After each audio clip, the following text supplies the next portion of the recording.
All right, what is going on, everyone, and welcome back to the Mets Weekly Podcast as we are live at this very moment on YouTube and on X to recap the Mets versus Yankees Subway Series, as well as the latest news and rumors in New York Mets land. But before we get into all of that, this is a jam-packed episode, so I'm warning you, if you're not ready for everything that we're going to talk about, I just want to remind you guys to subscribe to the Mets Weekly YouTube channel for new episodes of our show that are recorded live after every single series of games during the regular season. Make sure to, if you are watching or listening on playback, you want to join the conversation in the future, make sure to turn on those post notifications to know when we go live. For those of you in the live chat right now, we love reading your comments, your questions, your concerns. And if you feel like you're being ignored, you're not being ignored. You're just going to be starred throughout the show. We'll try to pull up as many comments as we can to keep the flow of the conversation going. Make sure to follow Mets Weekly on X and on TikTok for Frank, my co-host right here on the screen. His instant post-game reactions after every regular season game, which are titled The Mets Frankly Post-Game. For our audio listeners, make sure to follow us on all of your favorite listening platforms to not miss the audio version of new episodes that go up at 9 a.m. the following day. Also, make sure to give us a 5-star review. It would be greatly appreciated. So without further ado, let's get into episode number 136 of our show. And of course, we are coming off of a series in the Bronx with that other team who shares a city with us, and we ended up getting bested. Two out of three. And, I think right now the message to this is more of the Mets team in general, with me at least. I think the Yankees-Mets trash talk for me, I do very little of it. I participate in very little of it. And if there are Yankee fans who want to come in here, talk their trash, you've earned it. You won the series. Have fun. But I think that in reality here, and I don't say this in a denial way, I say this as a specific phrase way, and I think, Frank, you can agree, the Yankees did not beat the Mets. The Mets completely beat themselves this entire series long, and we continue to see the same issues on display, and they folded over against a team that is an actual contender, which we have said would happen. And either way, if you're 11 games over 500, 11 games under 500, at 500 or undefeated, this type of baseball, it's unacceptable, and eventually it's going to catch up to you. Yeah, it was very frustrating because these are things that we had been pointing out. Even when they did win, they would say, you know what, they've won games. A lot of those games they won by a small amount of runs. And we say there's still some things that are concerning here that you might want to get cleaned up. There's some things you could do better in the field. There's some things you could do a little differently with pitching. And then certainly when it comes to hitting and your approach with men on base. And then you saw all those things come back to bite them and get beat up bad. And one of the things that we had been very complimentary of, and everyone else is saying, oh, well, you know what? Even the games that the Mets lose, at least it's still close. Like, at least you're not getting blown out. There's not been like this game where they're not even close. Well, that happened twice in this series, especially last night. And you just saw like anything that you were kind of worried about with this Mets team that could go wrong, it went wrong. If third base defense was a concern, you saw that. If first base defense was a concern, you saw that too. If some relievers losing command of the zone was something that you were worried about, you saw a ton of that. And then men on base, what's that? I mean, we don't do that. So you just saw all those things that we had constantly been saying, oh, well, they got to clean this up. We got to do something about this. We saw that happen. And, there's plenty of people while this is happening saying, oh, well, you know what? One of the best records in the National League, first place. Those things are true. But here are some other things for you. The Mets are a half game up on the Phillies now. So you could only give me the first place excuse for so much longer, and we'll see where that ends up. But also, people are saying, don't worry about the Mets right now because the record is good. The record is one of the best in the league. Well, there's 115 games to go. So I can't hang my hat on the record when there's 115 games to go. And what happened in 2022 when the Mets won over 100 games, it didn't matter. So the record is just a lame excuse. It really is. And you have to be concerned with some of the things you're seeing because, like you said, the Mets beat themselves. And that's been a recurring theme that has happened in a lot of these games. And plenty of them they could have won. And those things may end up mattering when you're ahead of the wild card teams like the Cardinals, who have been red hot lately. You're only up on them by a couple games. Diamondbacks by 3 games. You know how good they are. And then the Braves by 4. And you know the Braves are going to turn it on. And we haven't even had a head-to-head matchup against them yet. So I just don't love this, oh, well, why are you guys so negative? Why are you guys so upset? The record, it's May. I don't want to hear it because we've seen them be in first place for 100 days. And it doesn't matter. So I really like these are the same things that we're seeing over and over. And when you play, like I said before, you play the Marlins, you play the Nationals, maybe the Pirates, you get away with some of this stuff. But when you play the Yankees and then this weekend you're going to have the Dodgers, like you're not going to get away with that. So these things got to get cleaned up eventually because the other thing that really drives me nuts is I don't care if the Mets are first place or not. I want the Mets to win the championship. They were in the National League Championship Series. And my philosophy at this point in time, where many other Met fans have not seen a championship in their lifetime, even people who were alive, a lot of them were too young to even remember what was really going on. To me, if you don't win the championship, if you're not in first, you're in last because there's nothing great about, making the NLCS or losing it, even losing in the World Series. It doesn't matter. You got to actually win the thing because there's just nothing for second place. There's no silver medal. There's none of that. So it's just like these are the kind of things that you're seeing with the defense, with the pitching, especially the men on base, the hitting. You cannot win a World Series like that. Those things have got to get cleaned up. You cannot be bottom 5 in the league with men on base. It is unacceptable. And to your point, the Mets have spent, when it's all said and done, over $1 billion on this current iteration of the team. They have very high expectations, especially based off what happened last season. So when you say underwhelming, it's understandable. You're not saying they're a bad team, but they're underwhelming with the expectation you have for them. I'm still getting shit as we speak on Twitter. Of course you are, because I mean that's how it is. But when everyone's so quick to defend, when you're in the NLCS and then proceed to spend over $800 million, you're trying to go to the next level. You're trying to get to the World Series, and with these guys doing what we saw, especially this weekend, you're not going to be able to do that. No. Again, win-loss record is what it is at face value. The Mets, that means that they scored more runs than the other team more than often. But how are they doing it? What is the quality of the wins? What is the quality of the losses? Those things add up in a 162-game season. I don't understand how we can constantly see with history, whether you think it's repeating itself or not, where the Mets get off to a great start and then all of a sudden we're shocked when they completely faceplant. There's reasons as to why that happens. And when you point them out, it prevents it from continuing. We're not saying this to be negative, to get clicks, to do this, to do that. We're saying this because we know that this team is capable of more. That's why. We would get more clicks if we lied and told you guys that everything is great and this is a great team. Yeah. So we definitely are not doing it for clicks. No, I'm definitely not doing it for clicks, and that's basically how everybody will get that response. And I'll get into the tweet I made last night because apparently there continues to be some misconception that I'm just here to hate on this team. I guess maybe it's just because I constantly come off as condescending for some reasons I don't understand. Actually, no, I do understand. But again, when it comes to this team in general, the way that they are playing baseball, it's not winning baseball. Don't give a shit if it is a win-loss record against better teams or win-loss record here or win-loss record. I don't care. I don't care. If this is your argument for why everything is going to be okay, you're completely out of touch with this situation.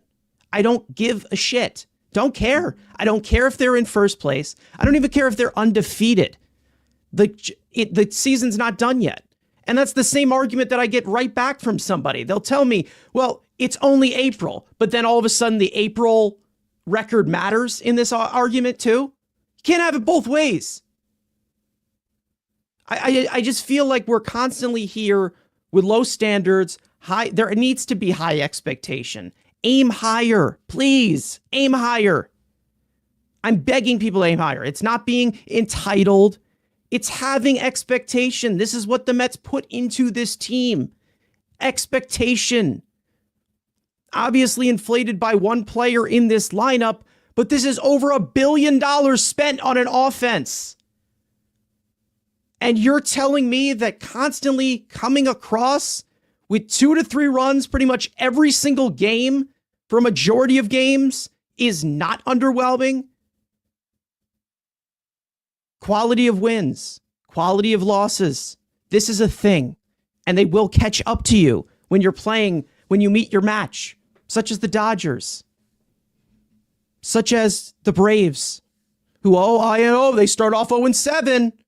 I thought they were done. Nope, they're above 500 now. If you want to talk about win-loss record, if that matters. Oh, wait, it doesn't matter because that doesn't benefit the Mets. Sorry for calling out hypocrites. My bad. Let me reschedule back to the regularly scheduled program. Hold on. Anyways, when it comes to how they are playing baseball, it's not winning baseball. There are ways where you can win and have these flaws, and winning can heal over that. But again, if this is a 50-game season, we'd be in pretty good shape. But it's 162 games. And these types of problems are going to be exposed whether you like it or not. And then everyone's going to wonder why. No, there's reasons why, as to why. And we will get into one of those reasons as to why this team is failing and underachieving, whether they're in first place or not. I'm not saying this to be negative. We're not saying this to be, insufferable human beings. This is things that we are seeing that we want them to prevent from happening. Because if they continue, it's not going to be 11 games over 500 and in first place.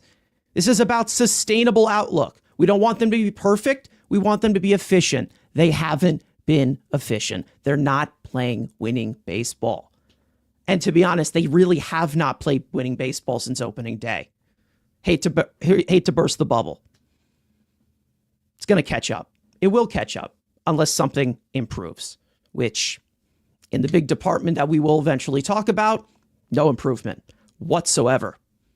In fact, it's gotten worse if you compare April to May. We all know what I'm talking about, right? We all exactly know what I'm talking about. It's in the top left. We'll talk about it. We're going to go deep into it. And you guys are going to see how bad and how alarming this is. Either way, I do want to... And that's the other thing that bothers me too, is that people have gotten a little too comfortable with these new playoff rules and like these 5 million wild cards, because my 2006 Mets, when they didn't make it all the way and they had those collapses and they could never get back to the postseason, like that was it. Like if you were not great, like you weren't going to make it. And people have just gotten too like, oh, we're going to make the playoffs anyway. And like they've just had too many teams recently. And I'm sure they will. Yeah, and there's just been too many teams recently that get far via the wild card that a lot of people just think that, oh, no matter what, you'll still make the playoffs and anything can happen there, which it can. But it's just like, I just feel like people have gotten too comfortable with that, because that's not how baseball originally was. You had teams that were good that would not make it because of certain circumstances, not having all these extra spots. And a lot of people who say, oh, the Mets were so good last year, like, they just barely beat the Brewers in that series. Yeah. Like they got hot at the right time. They got hot at the right time. They just got out of it. And now it's like, I don't know. I just don't give them the benefit of the doubt, because it was not pretty the way they got there. I mean, it really wasn't. No. So, I mean, again, it's tough because I don't see the Mets, we'll get to it later, but I don't see them making the change they need to make. And there's another change they could make on the field, which they clearly will not make. And it continues to haunt them every single time it happens. But we'll see. I mean, I don't know like what needs to happen. I mean, how many more games do you have to see where the offense just does not look good, where you're like, okay, we need to actually do something here? because it's like we said, because I feel like what happens is you have a series like this where they're, 2 to 3 runs every game. Let's say in this Red Sox series, they have like 1 7 to 8 run game, which could very well happen. Then they're like, oh wait, okay, our offense is gonna be fine. Like we scored 7 8 runs, we're good. Yep. But then they go back to like a whole week of like 2 to 4, and then you're like, what happened again? So I feel like they just keep having these random 7s and 8s that make the Mets brass think that everything is all right. But for the majority of the time, it is not, like you said, not efficient. Just really is not. No. Oh yeah, and we'll get into how inefficient it is, because this is going to be crazy how people are going to see how alarming this is. But to tease that until later, let's actually get into what happened in these 3 games. And we all know when I do this recap, I got to take a sip. There's a lot to get deep into. sip of water. It was an eventful lots to get into.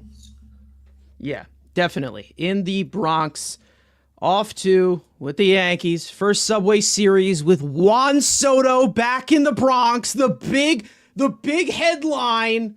Ooh, it's a big headline. Where he spent his whole career. Where he spent his entire career. It was won a lot of sick. He was their legendary. Yeah. So legendary. Oh my God. Anyways. Like even onto this full-on rundown. Didn't act like this when Albert Pujols left. Here's a guy who actually was a franchise player who did win championships. Yeah. Even Cardinal fans didn't act like this when he went to the Angels. Like, I don't even care what the Yankee fans. I just hate the way that how media it was field day with it. the way that this was put in as a story, just to see Juan Soto be walked like 10 times. Yeah. Like, oh yeah, this is great. This is setting up such a fantastic story. Like, listen, they need something to talk about. It was just underwhelming. Underwhelming. Anyways, on to this rundown here. Of course, Tyler Megill would start the series opener, and he would turn in the worst outing of any Mets starting pitcher. More on him later. 2 2/3 innings pitched, 4 hits, 4 earned runs, 5 strikeouts, 4 strikeouts on 72 pitches. Max Kranick would come on to finish the third on 1 pitch. The Mets would find themselves down 4-0 in the fourth after a leadoff walk to Juan Soto and a 1-out single to Mark Vientos. Brandon Nimmo would get the Mets on the board with a RBI double, but the Yankees would respond instantly. Max Kranick would come back out for the fourth and allow 3 consecutive hits with 1 out to Judge, Bellinger, and Goldschmidt. Jason Dominguez would drive in another run on a RBI force out to make it a 6-1 Yankees game. Max Kranick would toss a bounce back 1-2-3 inning in the 5th. Jose Budo would get the 6th and 7th and post a 0 in each inning on 33 pitches. Danel Nunez would touch the scoreless 8th. Working around some base runners, the Mets would rally a bit in the 9th after a 1-out walk to Francisco Alvarez and a 2-out walk to pinch hitter Jeff McNeil. Francisco Lindor would slap a double down the left field line to make it 6-2, but Juan Soto would fly out, stranding 2, and ending the game going 2 for 11 with runners in scoring position. What else is new? To drop game 1 of the Subway Series 6-2. Griffin Canning would make the start in game 2. He'd make his 9th start of the year. He'd work around base runners all game. With only 2 runs, he'd be allowed on a pair of solo home runs in the 3rd and the 6th. Canning would exit with 1 out in the 6th. Huascar Brazaban would finish the inning on 2 ground ball outs to close the book on Canning. 5 1/3 innings pitched, 7 hits, 2 earned runs, 1 walk, 4 strikeouts on 92 pitches. Down 1-0 in the 4th after a leadoff walk to Francisco Lindor and a single by Juan Soto. Pete Alonso would tie the game on an RBI single. Mark Vientos would give the Mets a 2-1 lead with a sacrifice fly. The Mets would threaten in the 7th with Brett Beatty at first and 1 out. Tyrone Taylor would launch a ball to the left center field gap, but Beatty would be gunned down at home on a great relay from Yankee shortstop Anthony Volpe to keep the Mets off the board. Huascar Brazaban would toss a 1-2-3 7th with a strikeout. Reed Garrett would come in for the 8th and give us a heart attack, walking 3 batters in total in that inning, but he would escape the jam to keep the game tied heading into the 9th, where Luis Torrens would draw a 1-out walk and get pinch ran for by Luis Angel Acuna. Brett Beatty would single on a ground ball to DJ LeMahieu, where he would have no play. And Tyrone Taylor would get hit by a pitch to load the bases for Lindor, who would give the Mets the lead on a sacrifice fly.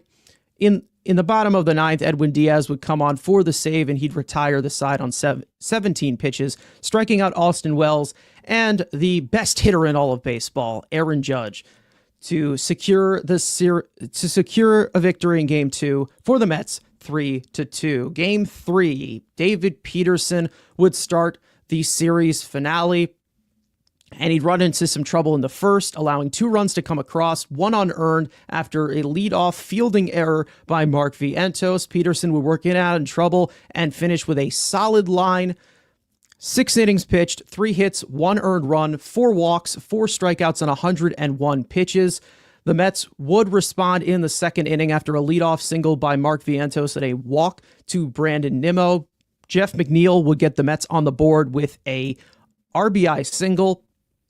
The Mets would tie the game in the 5th after a leadoff walk to Jeff McNeil. Luis Angel Acuna would sacrifice him over to second. Francisco Lindor would push him over to third on a ground ball to the right side. And Jeff McNeil would come home to score on a wild pitch by Max Fried. Huskar Brazaban would come into the 7th and load the bases after getting the first 2 outs with back-to-back walks to Trent Grisham, followed by a single from Cody Bellinger.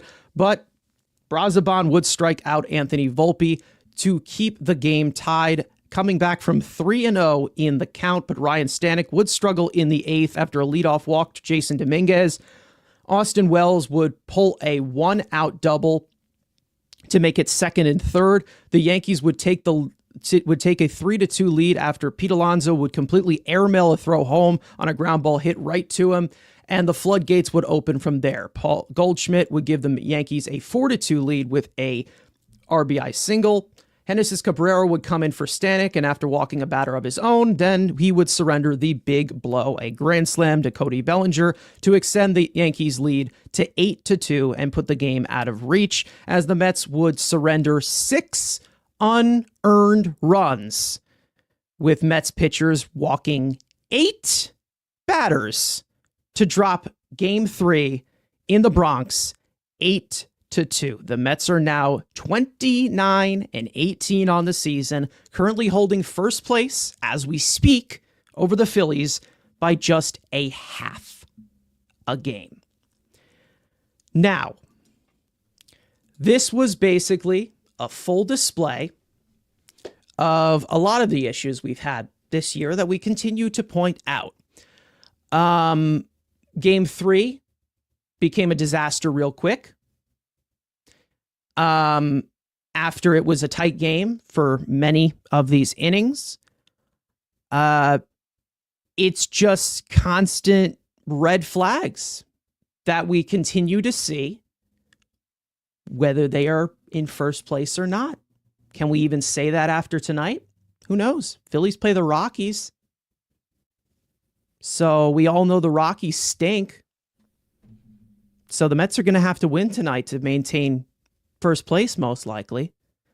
So, Frank, I'll give you whatever takeaways, putting together this stressful series where the Mets didn't seem to show up, like pretty much at all. I mean, it seemed like it was really half-assed. And if you can't get pumped up for a Subway series, especially with it being our World Series, as it's been coined before, I don't know. Some players showed up, but as a collective unit, Mets beat themselves, like I said. Yeah, I mean, not many. I think there's so many different areas you can go here, but I'll start with the one big one that really annoyed me is that, like, when you see Bellinger hit that grand slam and you see it like just go right over that short right field wall, and you see DJ LeMahieu hit the opposite field home run, and you're like, oh my gosh, Yankee Stadium, this is so frustrating. Like, that shouldn't have been a grand slam. And it's like, for the Mets to not hit a single home run in this series, especially into right field, with all the left-handed hitters we have, nobody could get the job done. With this all or nothing lineup, by the way. And Gabriel makes a great point. Like, this is a lineup that it has power on paper. Yes, it does. But it's just like we don't see it on a consistent basis, or just sometimes don't see it at all. And it's like, I mean, obviously Soto's the one that stands out the most. It's like, can we do something beside walks? I mean, can we actually do something more productive here? Can we get the ball in the air? I mean, because he just needs to give it and the thing too is that he's over swinging like crazy. He's taking these massive hacks, or he's just doing little check swings like he did to second base, the ball he didn't hustle on. So it's like his just swings have been all over the place. And it's like even Lindor, I thought he would get a hold of at least one. McNeil, Beatty, I mean, like somebody just like hit it out there. Nimmo, like please. I mean, Nimmo's like this big time pull hitter now. He can't hit one out in Yankee Stadium. Like that was just so crazy to me. I could not believe what was happening. So that was just extremely frustrating. But just overall, like the other thing too that I feel like people are not talking about, but in the second game of the series, they win by 1 run. And Beatty was amazing defensively at third. Like he made so many impressive plays on the run, just like all over the field, making a bunch of great plays. If Vientos was there, how many of those plays does he make that Beatty made on Saturday? Maybe probably not many. Any of them. like how many of them does he make? So in a 1-run game, all that stuff is happening. Let's say if Vientos is out there, he's not making those plays. Well, the Mets probably lose that one too. So it's like it's this very small margin for error that you have when the offense is this bad, and you're walking guys and you're making all these other mistakes in the field. So it's like I just don't understand. Like again, with the thought process, we talk about like who makes the decisions here. I'm watching Brett Beatty, and I tweeted this, but like I saw Brett Beatty put on a clinic on Saturday defensively, making a whole bunch of great plays. So what do? I put Vientos back the very next day and have Marte DH. And it's like first inning, boom, we can't field the ball. Like it's just like right, it's instantly, it's right away. So I just can't.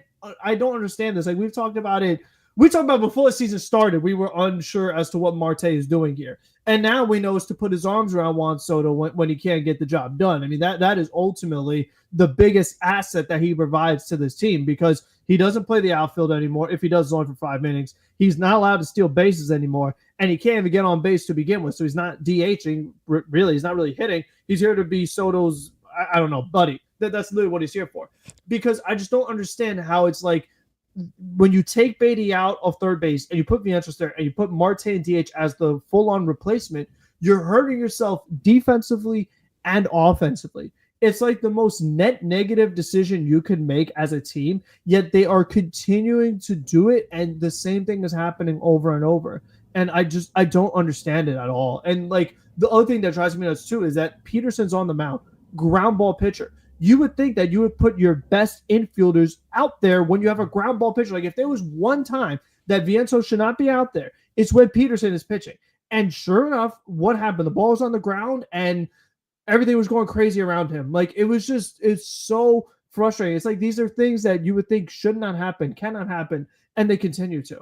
So, I mean, it's just these things that, and we've pointed it out every time. Like, I don't remember which recap I was. I think it was like Friday. I was like, I feel like I'm doing the same recap over and over.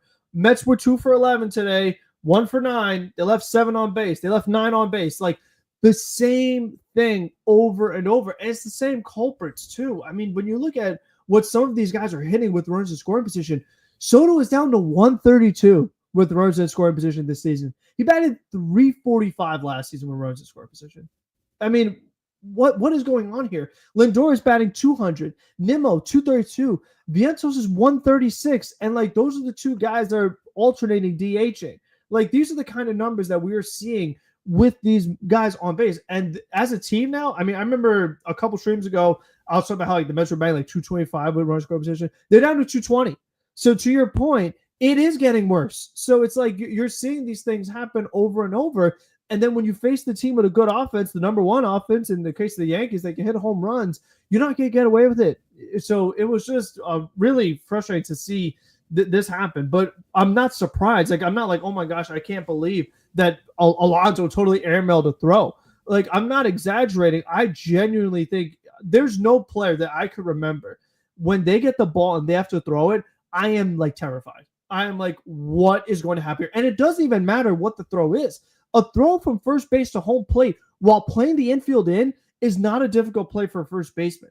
When the first baseman has a pitcher running to he cover did it first, well. I'm pretty sure in game 2, didn't he execute one like an out at, and then last night he just so he got one, it. but there's a lot of times where like that's the thing. Like we've seen him do it before. It's not like, but we've also seen him completely miss. Yeah, exactly. Too. So I mean, and the thing is with Alonso, we talk about like we want to make the team better, we want to be efficient.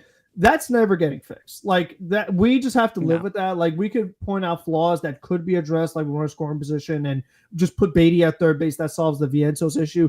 There's no fixing the Alonso arm. Like that is just set in stone. He's playing first, and we just have to hope that in a big spot, the ball doesn't find him. He has to throw it at home plate in a big game, because that can happen in the postseason. We're well aware of it. So it's just stuff like that that cannot get corrected. So you know that you have to go in with that. But I just think overall, it's like you have some issues with the infield defense, but you also have Juan Soto not hustling in right field. I mean, you have this guy not really going after fly balls. The Judge ground rule double, I believe it was like the Austin Wells hit. I mean, Soto is just not going all out, going after the ball. And then to follow it up, you have Jeff McNeil playing center field at 33 years old. Like, I mean, they have shown you that I don't think they really care about. We thought that Stearns was this big run prevention guy. He cared about defense. With the lineup that they're putting out there, they do not care about defense, because there are so many ways that they could be better defensively, yet those are the lineups that they're running out there. And you would think that when you do that as a team, like when the Phillies would do it, you do it to generate a bunch of offense. Like we have Castellanos and Schwarber in the outfield so that we score runs. This team still doesn't score runs, even with a horribly constructed defense. So it's like they're not getting anything done. So they're not a good defensive team. They're not a good offensive team. They have been bailed out. They have been carried by their pitching being number one in ERA, because if it was not for that, this team would not be in a playoff position, because like we said, they do not score enough runs on a consistent basis. So, and we're just seeing it happen over and over and over. And even with the leaders being the leaders in ERA, that still doesn't tell you the full story, because unearned runs come in by errors with going on in the field. So that still disguises it and gives you some kind of excuse that this team is in such a fantastic position when they've been playing garbage baseball. They played a lot of shitty baseball. They are getting bailed out by this pitching staff. We're not saying this to be haters or to be controversial. This is what is happening, because nobody else around them, around the mound, can get the job done. The only good defensive aspect from this team has been the catchers behind the plate with their arms. Imagine if we don't have that. Be even worse. This team would not be able to function whatsoever. That Pete Alonso throw, obviously, Doug said, I had a 40-minute argument with a friend telling me that Pete Alonso is a good defensive first baseman. I don't get it. It's impossible to tell the truth with our fan base, but I love Pete. But come on, listen, we preach this constantly, where we don't tell you what you want to hear. We're going to tell you if we don't like something, we're going to tell you. And I can do it for you in 40 seconds. Just go to his Savant page. He's in the 4th percentile in arm strength. He's a 0. Here's the deal with Pete. Here's the deal with Pete. It takes 40 seconds. It shouldn't take 40 minutes. Is he a good defensive first baseman? Absolutely not. Does he have aspects to his defensive game that are a plus, like his scooping and his overall reaction time to the bag? Sure. But putting it all together, no, he's not a good defensive first baseman, and we got to pretend we got to not pretend like he is. He is not in the caliber of Matt Olson. He's not in the caliber of Freddie Freeman. He's not. We said this before. We said this about him in his free agency, which, again, it's just, there's limits to these players. These guys have their weaknesses. It'd be nice if you had coaches to help them. But to be honest, I don't really think this team is well coached whatsoever. With how they are coordinated defensively. And I know that's bad to say with them in first place. With 11 games over 500. But whatever. I'm easy following that up, saying I know Little League first baseman that can make a better throw to home than that. I know Pete Alonso can make a better throw to home than that, because he did it the game before. on a very similar play. He talked about it. He took accountability for it, which is what a leader does. That's great. But again, we know he can be better than that. That's the thing. And yes, we know it's not his biggest strength, but we all know that was a lot more routine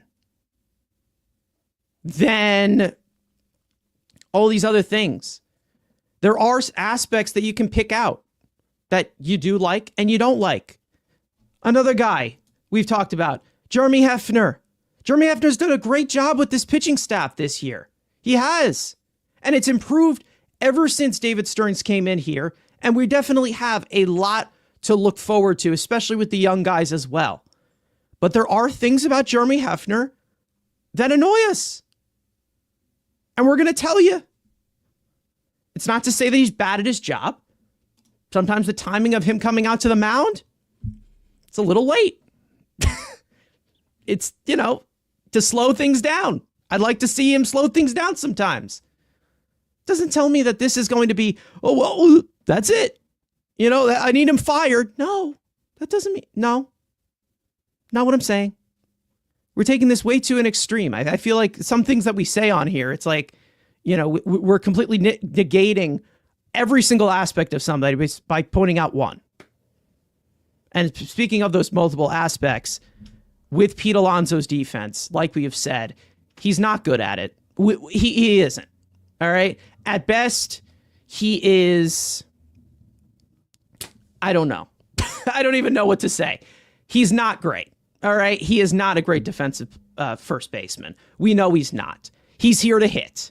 And he has been hitting, which has made him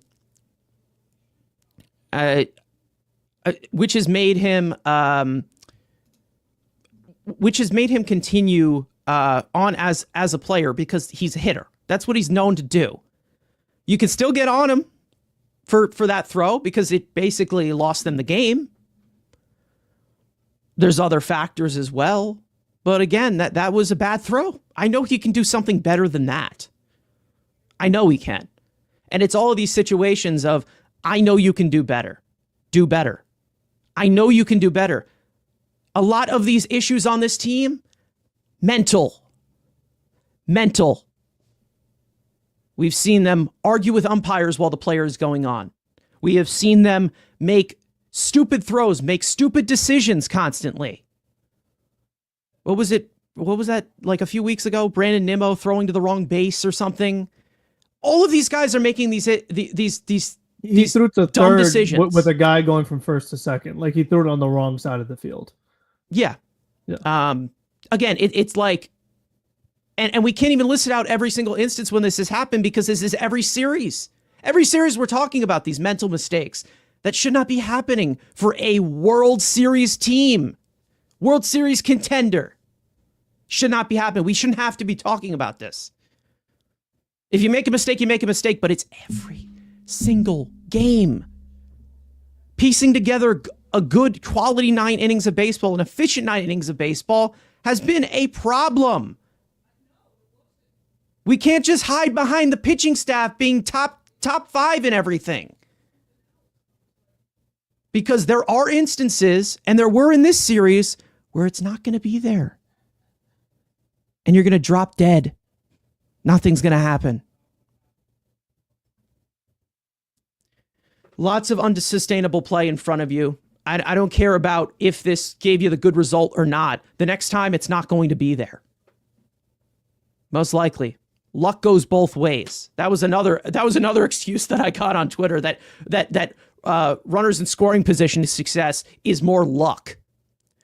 All right. Watch them with runners in scoring position.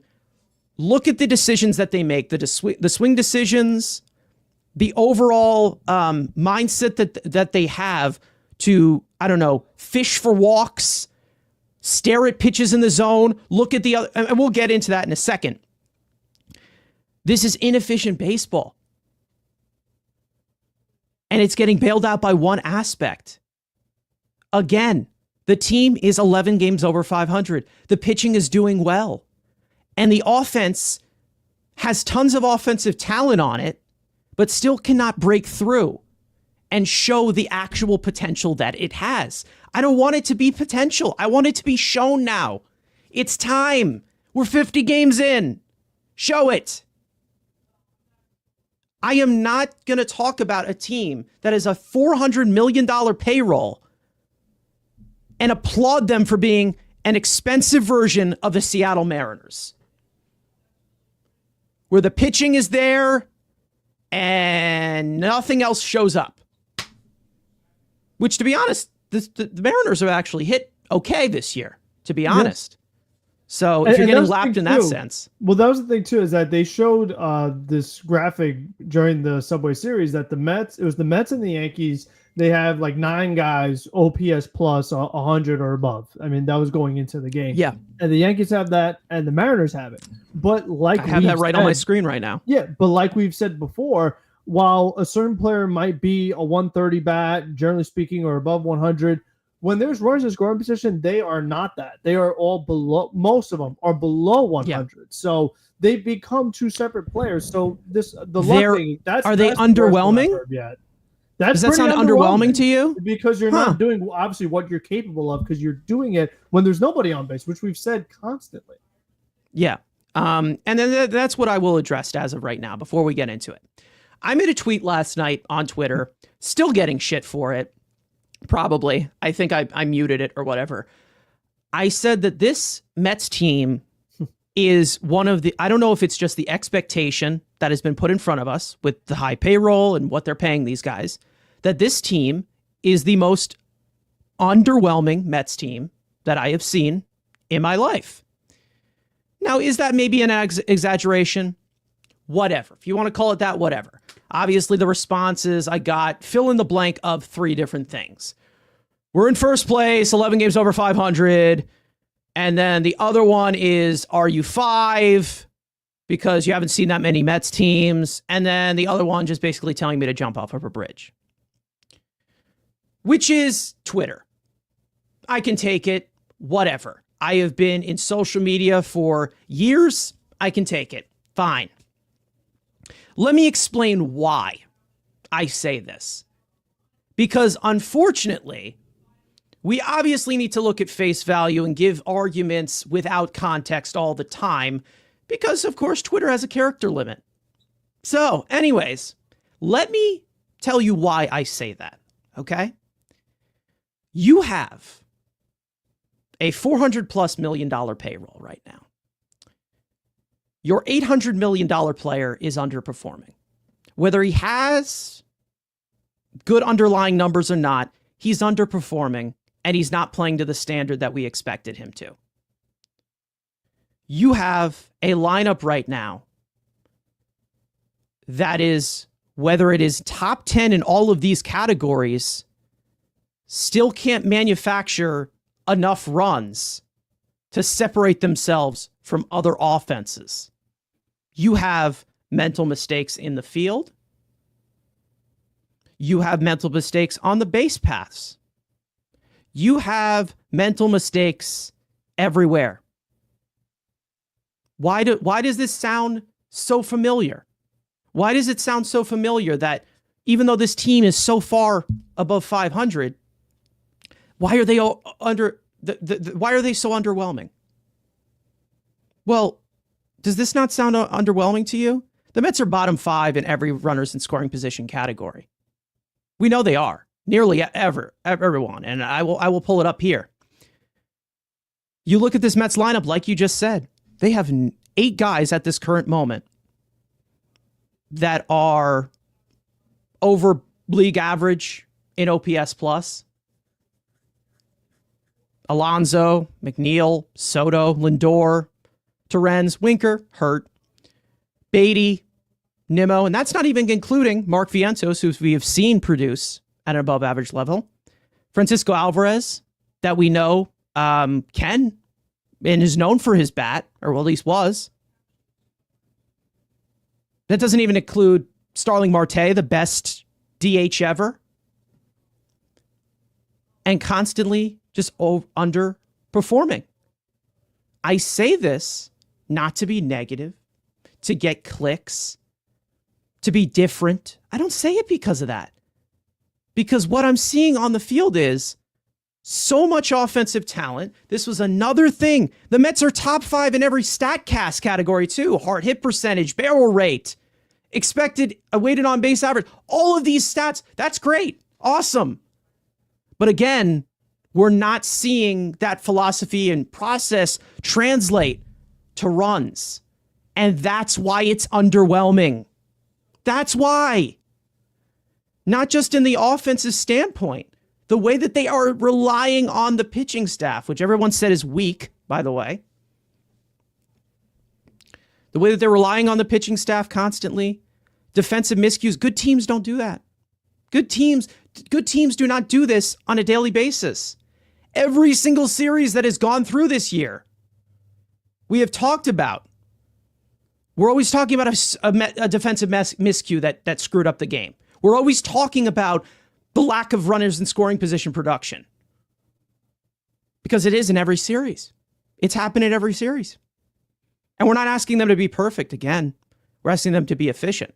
So speaking of efficiency, let's actually get into this runners in scoring position discussion. Because I have quite the data to show everyone of a lot. This is a lot worse than I think a lot of people are making it out to be right now.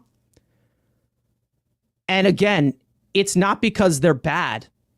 It's because it's underwhelming. Underwhelming doesn't mean bad.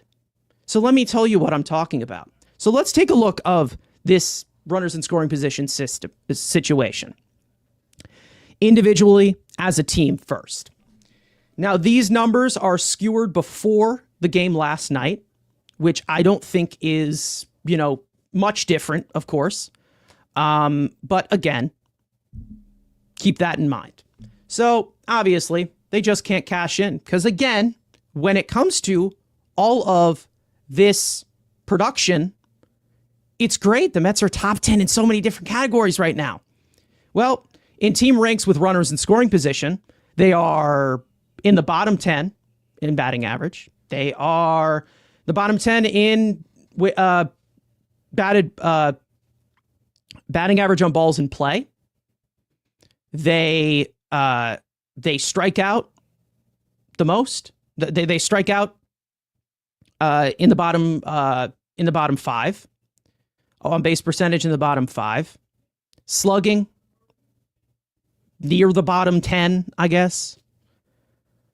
And with weighted runs created plus, with how it feeds into on base percentage, with as much as this team walks, which is 5th. They have 10 home runs with runners in scoring position. They are in the bottom 10 in weighted on base average. And then we see the main culprits here. You got Pete Alonso, Terren's doing well. Marte, which I think went down after the performance he had. Yeah, 0 for 2. So those numbers go down. So then it would be 4 for 19. Nimmo started off rough. He's been a little bit better recently. Still not great. Mark Vientos, what the hell happened to you? Luis Angel Acuna, terrible situationally. Juan Soto's been terrible. Lindor hasn't really been talked about that much. Has not been good with runners in scoring position. All of them below average. All of these guys below average. So again, this overall performance that we are seeing from the team, it's not just it's not just some trend with a few guys where they're not clutch or anything. This is nearly the entire team. 2 of those guys in the green that you are seeing are part-time players. Alonso is the entire team with runners in scoring position. And this is not even including when they get a runner to first base, because that's not runners in scoring position, and then they ground into a double play. Not even including that. And to be honest, again, runners in scoring position, it can be a little bit skewered because you have sacrifice flies as well, and you can go 0 for 1 with runners in scoring position and still score with a runner from third. You have I have some sacrifice flies there if you want to see that. But also, there's a number called guys left on base. Now, here's another set of numbers that I want to show you that makes this even more ridiculous than anybody really thinks so, because we always look at the individual stats for guys. But let's look at this as a whole team in team efficiency. So here is a scale from game to game of what we have been seeing with runners in scoring position with this team. Now, per 9 innings, the league average success rate is .284 batting average, or 28.4%. Small sample sizes for me in individual games just look wacky for me. I'm not really that big on it. So that's just my OCD as to why I put it as a percentage and not as a batting average. My bad. So blame me on that. So anything within 1% of 28.4% is a on-par team performance, an average team performance. Anything above 28.4% with runners in scoring position is an above par team performance. And then anything below that, inefficient. So, as for game to game, for what they've been with runners in scoring position, this is all 47 games this year. You are seeing, out of 47 games, 9 of them have been considered efficient in percentage-wise to the league average. 2 of them have been on par, so you can call that efficient as well. So that's 11. 36 of them, 36 games, have been inefficient with runners in scoring position. 36. You think that's going to help anybody? And to be honest, it continues to get worse at this rate. To be honest, they were 23.6% in March to April. They're down to 21.1%.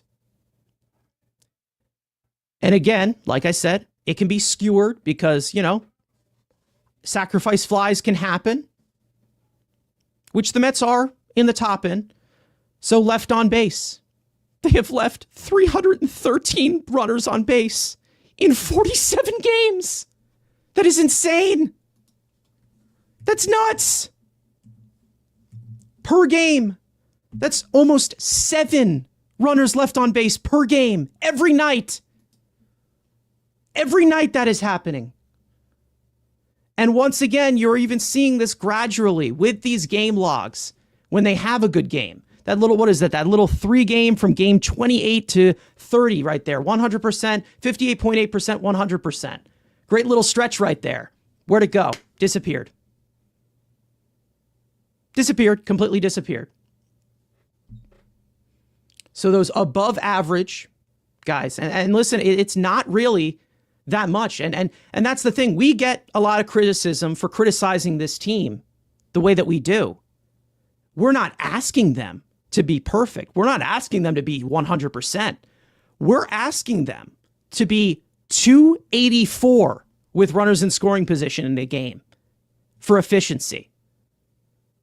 So you're telling me that is too much to ask for a team that has, Frank, what is it? 9 guys with OPS pluses over 100? That's what ESPN said. ESPN's always right? Yeah. So that's not that much to ask. We're not asking them to be perfect. We're asking for efficiency. That's what we're asking for. They didn't have a single above par game until game 19 this year. They've had 9.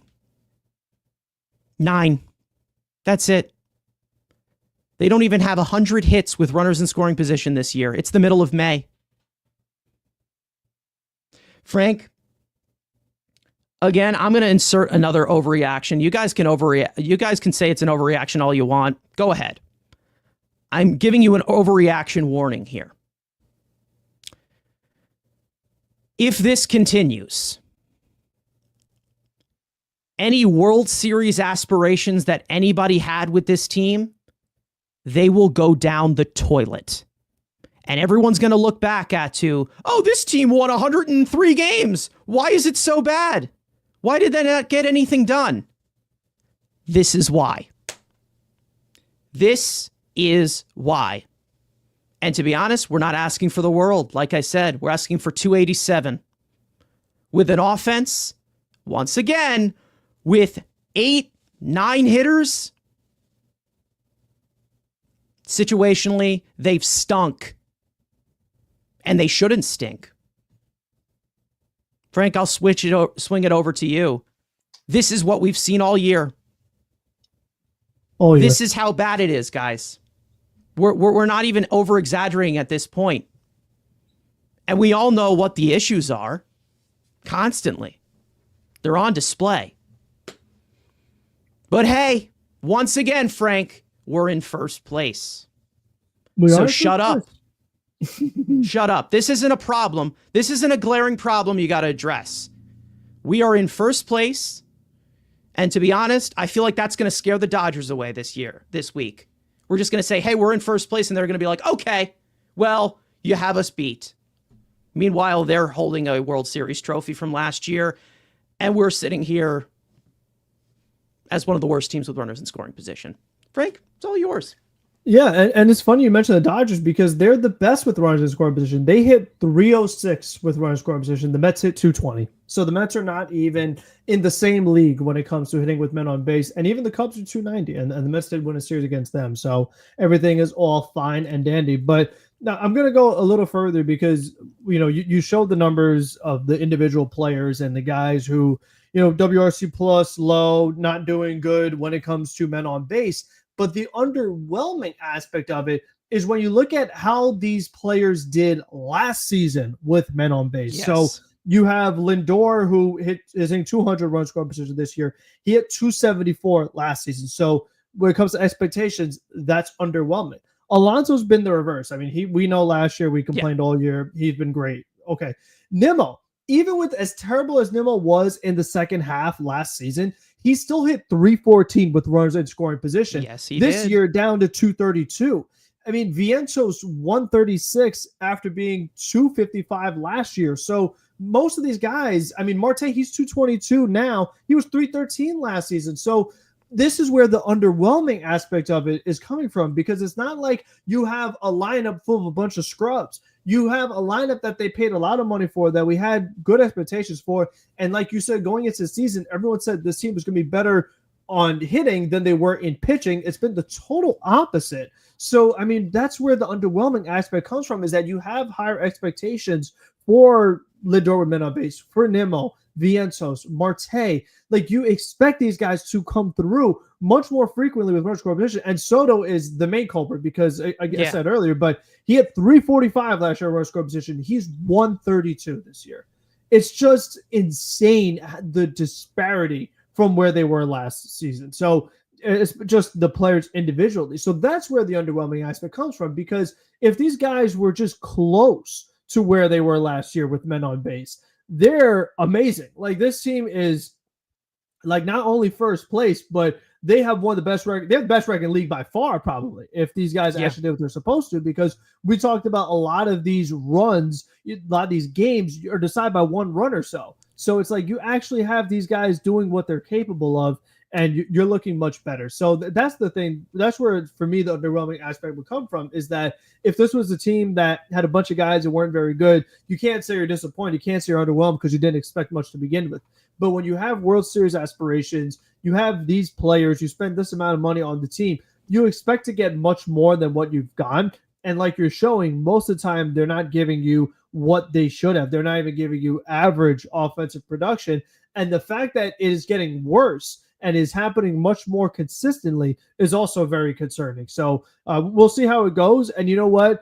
I'm sure that when they play the White Sox next week or later this week, and they go, 2 for 11 run scoring position, they strand a bunch of guys on and still win the game 3-2, everyone's gonna be like, oh, first place, oh, they won the series. But they're still having the same issues, but they're getting rid of it because the White Sox. When they face the Rockies the weekend after that and do the same thing, oh, it's fine, they're still in first place. But it's like, you don't play the Rockies and you don't play the White Sox in the postseason. So you got to figure it. You have to do it against them, because you have to figure it out eventually. It's not a switch. It's not something where you could be bad with run scoring position all season long, and then playoffs start and you're like, oh, we can hit with runners now. Like that, it doesn't work like that. So, and pitching's like going to get more difficult that you're going to face. Yeah. So, and here's the thing too, is you have it right now. They are not struggling. Right now they are struggling with run score position. We know that. So what can you do about it? And we've talked about, well, one of the things you could do is steal bases because, like I said, far too often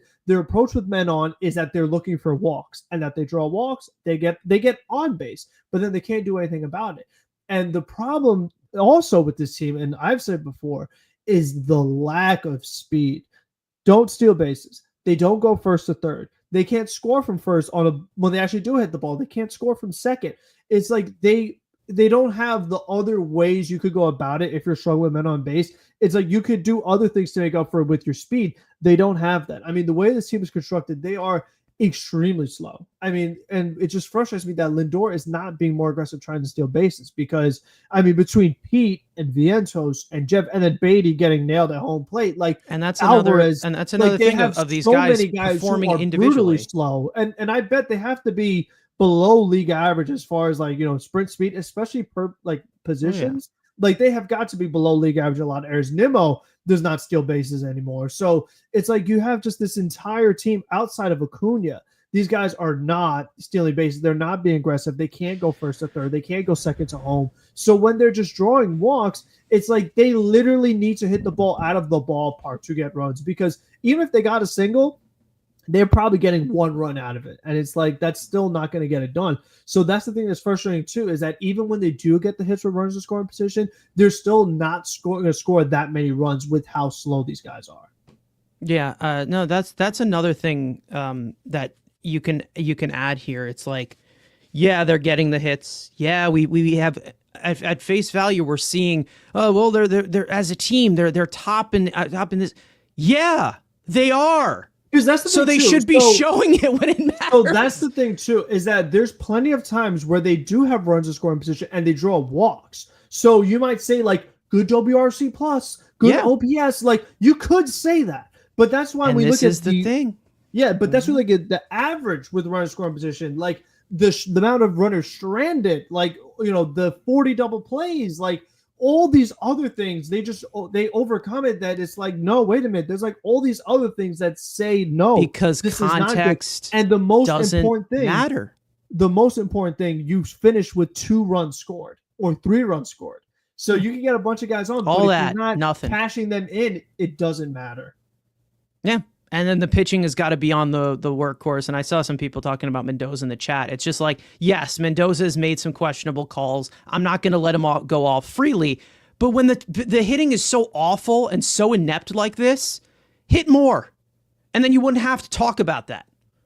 I shouldn't have to ask that from a team with 9 guys and with above average OPS pluses right now.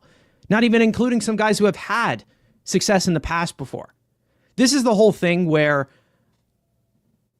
this whole entire argument of the Mets being in top 10 stats, well, the other context doesn't matter. Yeah, the other thing here's context for you. The other thing about the ESPN stat, one of them is Jesse Winker, who's on the injured list. The other one is Luis Perez, who's a part-time player and doesn't really play. Yes. And one of the other ones is Brett Beatty, who also doesn't play enough. So it's like really who they don't trust against lefties. Yeah. And that's the thing that always drove me nuts. They did it when the other players were younger, and it was actually Conforto that they did it too. That really drove me nuts when I actually liked him. Is if a developing young player is struggling against lefties, the only way they can improve is to face lefties, to make adjustments, to get reps with it. You can't just hide them. You can't just shelter them and protect them, because they're not constructed where it's like limiting their value. Yeah, it's like, oh, well, we don't have to play Beatty because we're just putting Marte in. Like, that's making the team worse. Like, that's not actually helping you short term.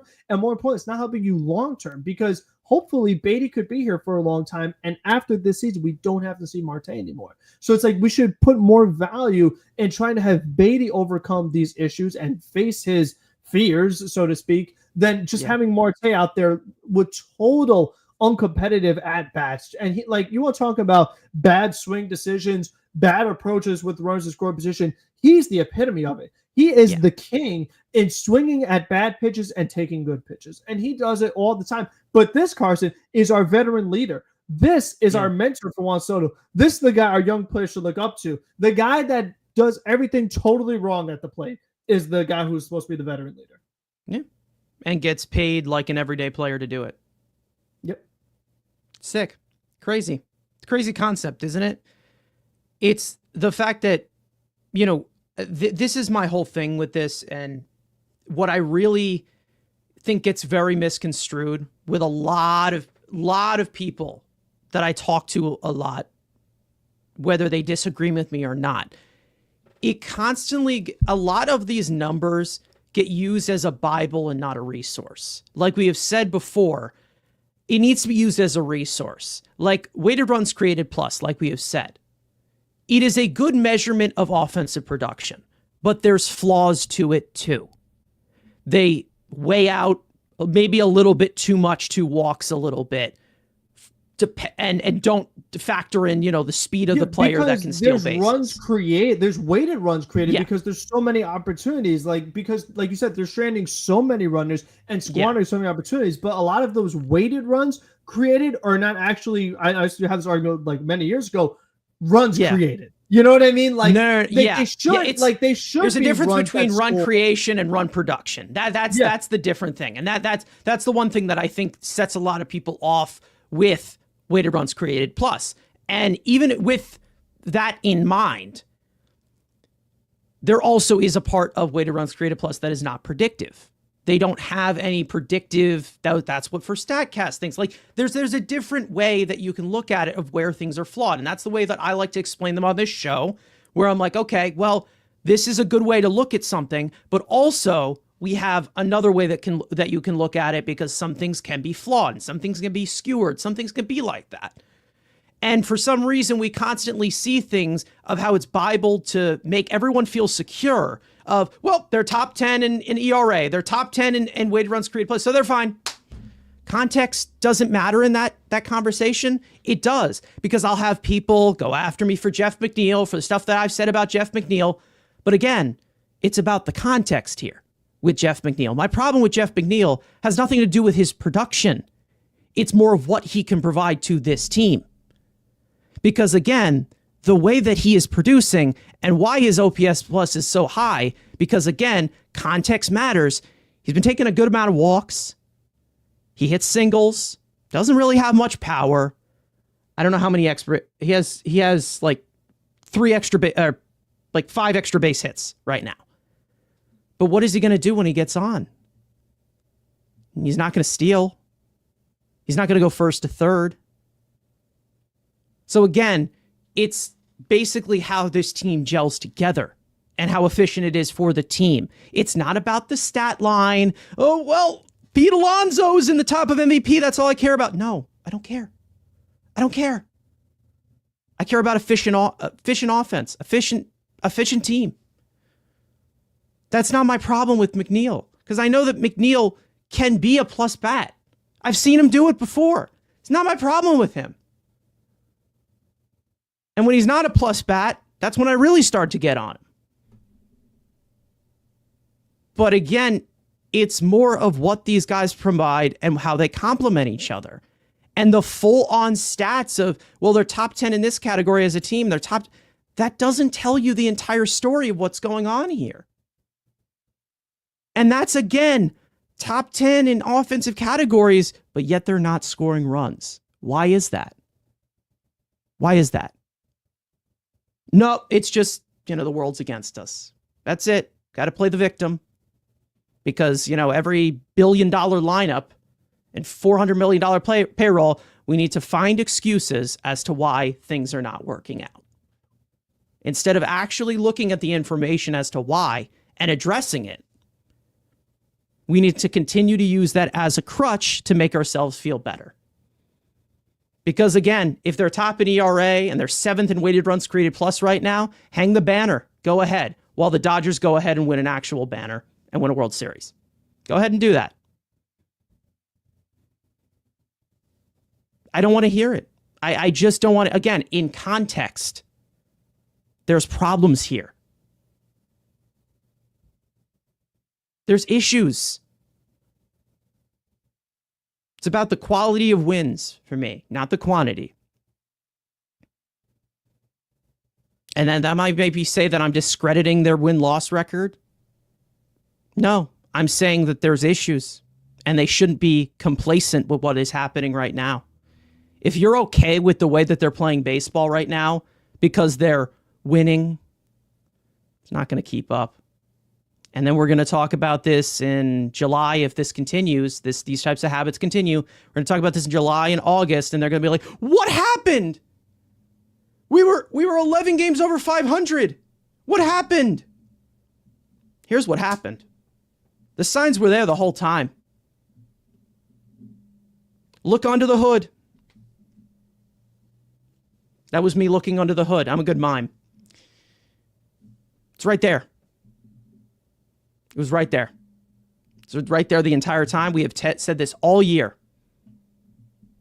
And if they don't address it, it does not get improved, then they're going to continue to die by it. This expression in basketball, you live by the three, you die by the three. You live by the bat, you live by the pitching, you'll die by the pitching. It's what they're doing. They're living on pitching. Can you believe that? An over $1 billion lineup right now is relying on the pitching to carry them through the rocks. The pitching that stinks. By the way, the pitching that I was told is terrible. And David Stearns has no idea what he's doing because he's not getting good ERAs in there. Yeah. There's some dimensions of this offense. It's not dynamic enough. It's just not dynamic enough. So they're going to have to get extra base hits. Something that the Yankees do well. They don't have that much, dynamic skills in that lineup. They're built on power. They're built on extra base hits. Can somebody tell me one everyday player on this team that gives you multiple tools offensively?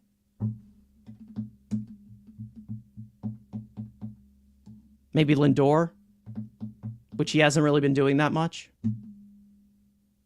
Which, to be honest, him as a catalyst, he wasn't that great in this series, which is, probably one of the main reasons why they didn't do well. That top three was not great in this series.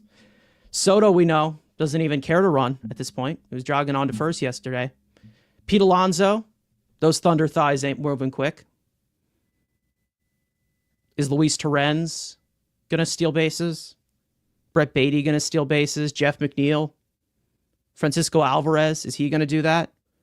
Again, skill sets, how they complement each other. Mark Vientos is going to steal bases. How this complements it. You can have all, again, this has been said before in New York Rangers context, but I'll say it here. You can have all the talent in the world, but if you don't play the right way, you're not going to get the job done. And I'm not saying play the right way as to be perfect. Like we said with the runners in scoring position, efficient. Bat 280. Some people in the chat said 265. I'll take that too. Because that's within the confines. That's fine. Yeah, that puts you number 7, tied with the Padres. You'd be at 265.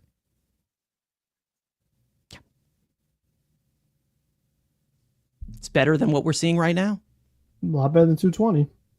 A lot better than 220. A lot better than constant 1 for 7 and 1 for 8. McNeil isn't the problem, but he's not part of the solution either.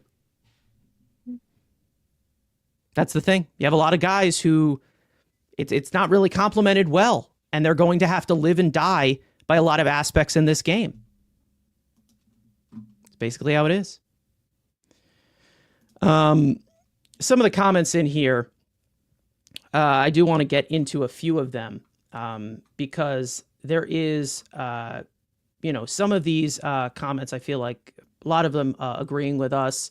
I see Ricardo agreeing a lot with what I was saying. Gabriel saying, do you think that it's too late in the season for there to be changes with hitting coaches and any real philosophical fixes? I mean, at the moment, I don't know how much will change if you end up getting rid of Eric Chavez and Jeremy Barnes. But it's a step in the right direction. And after you're seeing this production from these guys in this lineup, like we said, you have tons of guys with above average production, some guys that are underperforming. Like we have said, Francisco Alvarez, we know he's better than a 97 OPS plus bat. We know he's better than that. And, you know, you're getting that type of production right now. Mark Vientos, we know he's better than 97. So I think that it would improve, but you're going to have to hire the right person. And we will have that discussion about Eric Chavez, because there is even more of a specific situation with Eric Chavez that I want to get into that is so toxic for this team. Eventually we'll talk about it. But now is not the right time. Maybe it's, you know, after May's done. Maybe it's the middle of June. Maybe it's the All-Star break. But it does eventually need to be addressed because it's not going to be fixed if he's still here. But again, it's more of just the fact that we know that this team is capable of these things because they have a track record of doing it. But again, when you have all of these situations where if the Mets have this or if the Mets have that, you got to show it. Someone's going to have to show it eventually. You can't just tell me, well, we're going to be fine. We're going to be fine. Prove to me that we're going to be fine. Prove to me that this team can produce. Because I know you can. Because they obviously can produce for themselves. Why don't you produce for the team? Like you said, OPS plus for some of these guys, a lot of them over above average right now. Individually, they look good. Individually, great. How does it gel together? Hasn't. They've been terrible with runners in scoring position. And like I said, any World Series aspirations that you have, they will be flushed down the toilet if they don't figure this out.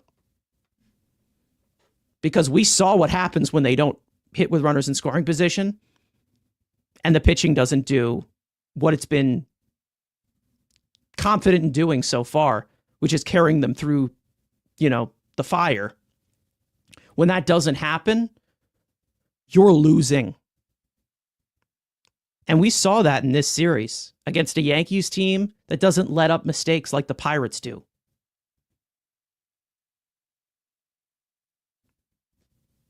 This is the reality of the situation. This isn't us hating. This isn't us being negative, trying to be different. You're seeing this on the field. We can do a full film study of what this team does with runners in scoring position, pitch by pitch. Swinging at this pitch, swinging at that pitch, not swinging at this pitch. The timely philosophy is terrible. Awful. We've said it so many times. Constantly down 0-2. Not swinging in hitters' counts. 2-1, 3-1. Chasing pitches all in the other batter's box. Staring at pitches. Not being able to lift the ball for a sacrifice fly. Hitting the ball on the ground too much, and they have no speed to beat it out. Or do we understand how they're being handcuffed here? By getting into scoring position. Because if you're at first base, you can steal second, you hit the ball on the ground, not as big a deal. But since you didn't steal second, it's a double play no matter what. Because the guy situational awareness, second, none. And the guy going from home to first is too slow, is going to be out. Yeah. No situational awareness. None. Zero. Zilch. And it makes you feel like you're watching a Hunger Games of 9 innings every night. How are we going to string this together? How are we going to do this journey together? If you guys are okay with seeing that through 162 games, fine by me. I have a little bit more higher standards and higher expectations for this team, which is not to be perfect. It is to be efficient, which they have not been. It's the truth. Sorry to burst the bubble. Sorry to say that this team maybe be in first place, but it's going to backfire. You saw it with the Yankees. Guess what? When the postseason comes, you're going to be playing good teams. You're not going to be playing the Pirates, the Rockies, the White Sox, the A's.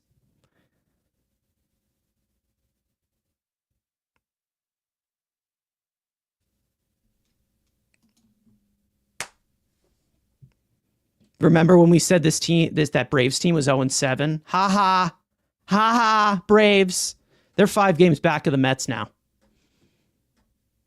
And why did that happen? We're top 3 in ERA. How did that happen? We're 7 in weighted runs created plus. We're in first place. How did that happen? Could it be a baseball season happened? And then everybody acts all shocked. That's what I don't get. It's the constant cycle over and over again. Identify the problem then. This is an issue. It's an issue. Doesn't seem like they have any identity here. There really isn't. It's basically just whatever. Mail it in here. Let the pitching kill themselves. And I can't blame Mendoza's bullpen decisions or this or that or that. They have to perform. The offense has been so underwhelming that I don't care. It's like, again, the Mets will be, I bet you this is going to happen in the next few weeks. The Mets will be in a 1-run game. They'll be winning 2-1. Edwin Diaz will take the blame in the 9th because obviously Diaz has to be the scapegoat for everything. Diaz will take the blame for blowing it in the 9th because it'll be all his fault while the team is 1 for 10 with runners in scoring position in that game. And everyone will want Diaz gone. It's going to happen. It is going to happen. But then there's a refusal to lay in your own shit. And that shit is this. 36 inefficient performances with runners in scoring position in a possible 47 games. Unacceptable.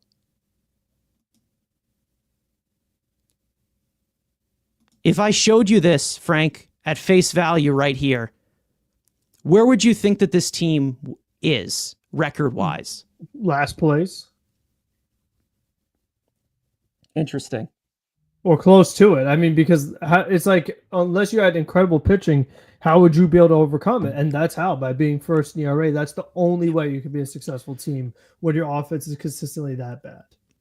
Yeah, and that sounds like a team like the Brewers, not the Diamondbacks, like Seattle. Where do they go every year?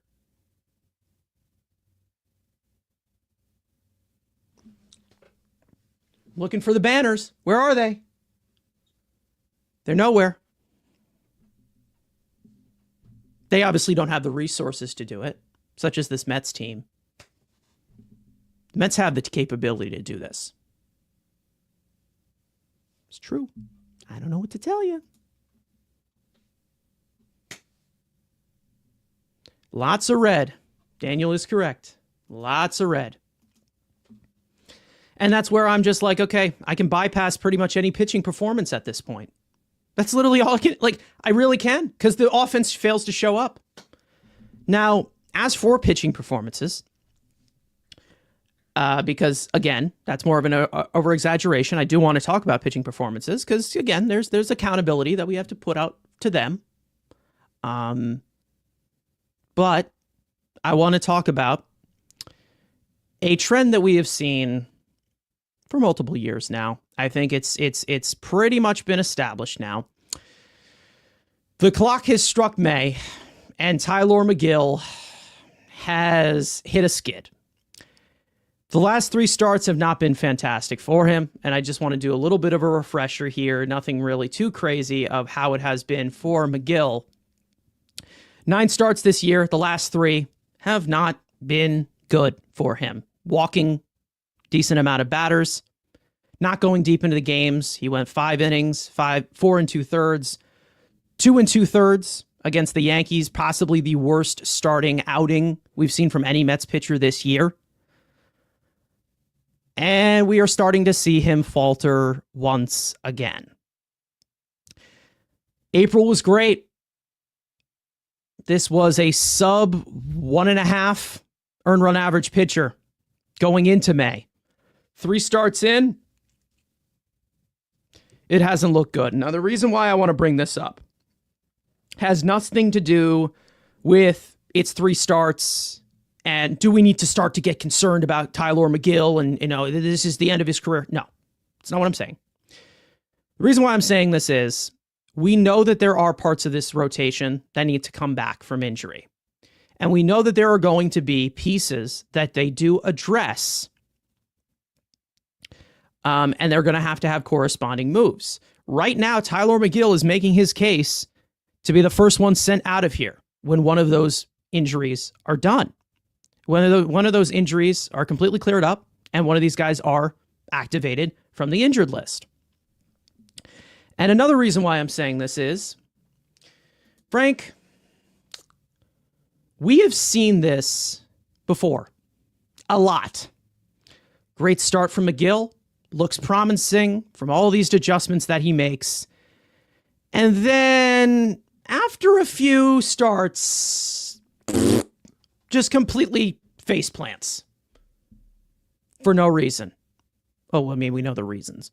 Shoots himself in the foot. But now, obviously, the situation that he is in right now,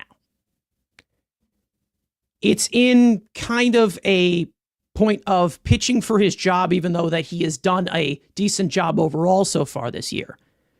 Just because they have major league pieces, such as Montas and Manaea, on their way back eventually. So he's definitely on, I don't want to say borrowed time, but he is on ticking time as of right now. I think now, I can't say I'm shocked to see this happen because we've seen it happen before. But I think this is pretty much what he is now. Like that's pretty much it. As many adjustments as this guy can make. How many times can we do this a discussion of, well, Megill has these tools to do it, and he just can't find a way to grab his footing consistently. He's even said consistency is my key here. Consistency. Last 3 starts, that's not what it's been. So to stop this potential spiral that we see from Tylor Megill, which we've seen many, many times before, he's looking like the odd man out right now. And I think you can agree. I mean, that's the way it's looking so far. I mean, they still have time because, as we've talked about before, with starting pitchers, there's a long ramp-up process. So the fact that Manaea, Montas have not made rehab starts yet, there still is time for Megill to figure it out and get back on track. But from what we've seen lately, it doesn't look like that's going to happen. And based off history, that's not in his favor either. Because like you said, this is not the first, second, or third time this happened where we saw him good in April, then May comes around and everything goes downhill. So it's just very frustrating because, like you said, he's made these adjustments. He's incorporated new pitches. He's tried to do things differently, yet he still runs into issues. And he talked about how this year the focus was to, attack the zone, be more aggressive, and really like pound strikes. But then you saw the total opposite this past start where he walked 5 batters. He was not doing what he said he was going to do now. So that was frustrating. And you have to wonder if you're starting to see more hits pop up here and there. And you have to wonder like where the confidence aspect of it is. Is that because he's not missing bats as much? You see some hits happen and then you see bad defense in the field. It doesn't help any of the pitchers either. If you get a little nervous and you're like, you know what, maybe I got to be a little more careful here. Maybe I got to try to nibble the strike zone a little bit. You get a little Jose Quintana like of last season with the Mets. and all of a sudden you're walking batters and just putting yourself in really bad situations, falling behind in counts, and then forcing yourself to throw pitches that you really didn't want to. They're in the zone and the hitters crush it. So it is just a recipe for disaster when you're facing a team as good offense as the Yankees in that ballpark kind of power that they have. When you walk that many batters, you're really just asking to have a bad outing. So, I mean, that was what happened, but he's had other issues too. I mean, he's had starts where he gave up too many hits. So, like, there's been just many different things that have gone wrong here for Megill this season. And like you said, he has good stuff. So it's just frustrating when you see this happen over and over. And he right now is first man up because Canning has still been excellent. He's been a pleasant surprise. David Peterson, all in all, he had some not great defense behind him. He walked some batters he shouldn't have, but he was still able to turn out a very good start and match up what Max Fried was doing. Sanga's been excellent. Clay Holmes is getting a little better. So Megill's the odd man out so far. I mean, that's just kind of the way it's been with this rotation. And what they do with him at this point, I don't even know, because when you're missing bats, you're walking batters, you can't even transition them to the bullpen. I mean, if anything, he would have to go back down to AAA again, which I know he doesn't want. But when you're pitching like that, that's where you end up. Yeah, listen, I've made it note with Tyler Megill as to when balls are put in play with him, it always seems like the defense half-asses a lot of things. I've said this before.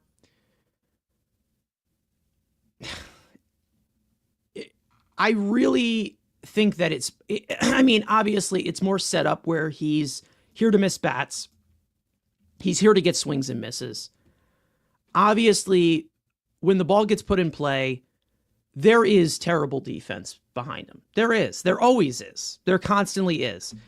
Does he have that mental state to overcome that, such as somebody like David Peterson has been able to do these last 2 years? No, it doesn't seem like he does have that. And we're kind of dealing with fool's gold at some point when we're talking about that. Now, of course, this year and last year, both of them combined from the defense behind him, a -10 outs above average behind him. Obviously not putting him in the best position. But, however, before everyone jumps up my throat for saying this is he's making excuses for Megill. The point in the matter here is you're putting this in a position for a pitcher who obviously cannot handle it. Can't handle these situations where he's pitching from the stretch as a long guy who's a little bit slower to the plate as a tall guy or whatever. And you're also looking at somebody who has had control issues as well. Once again, walking almost 12% of batters this year. So again, it's a bad combination. It's not something that can be dialed in with him. And I think that as of right now, this is the identity of Tyler Megill.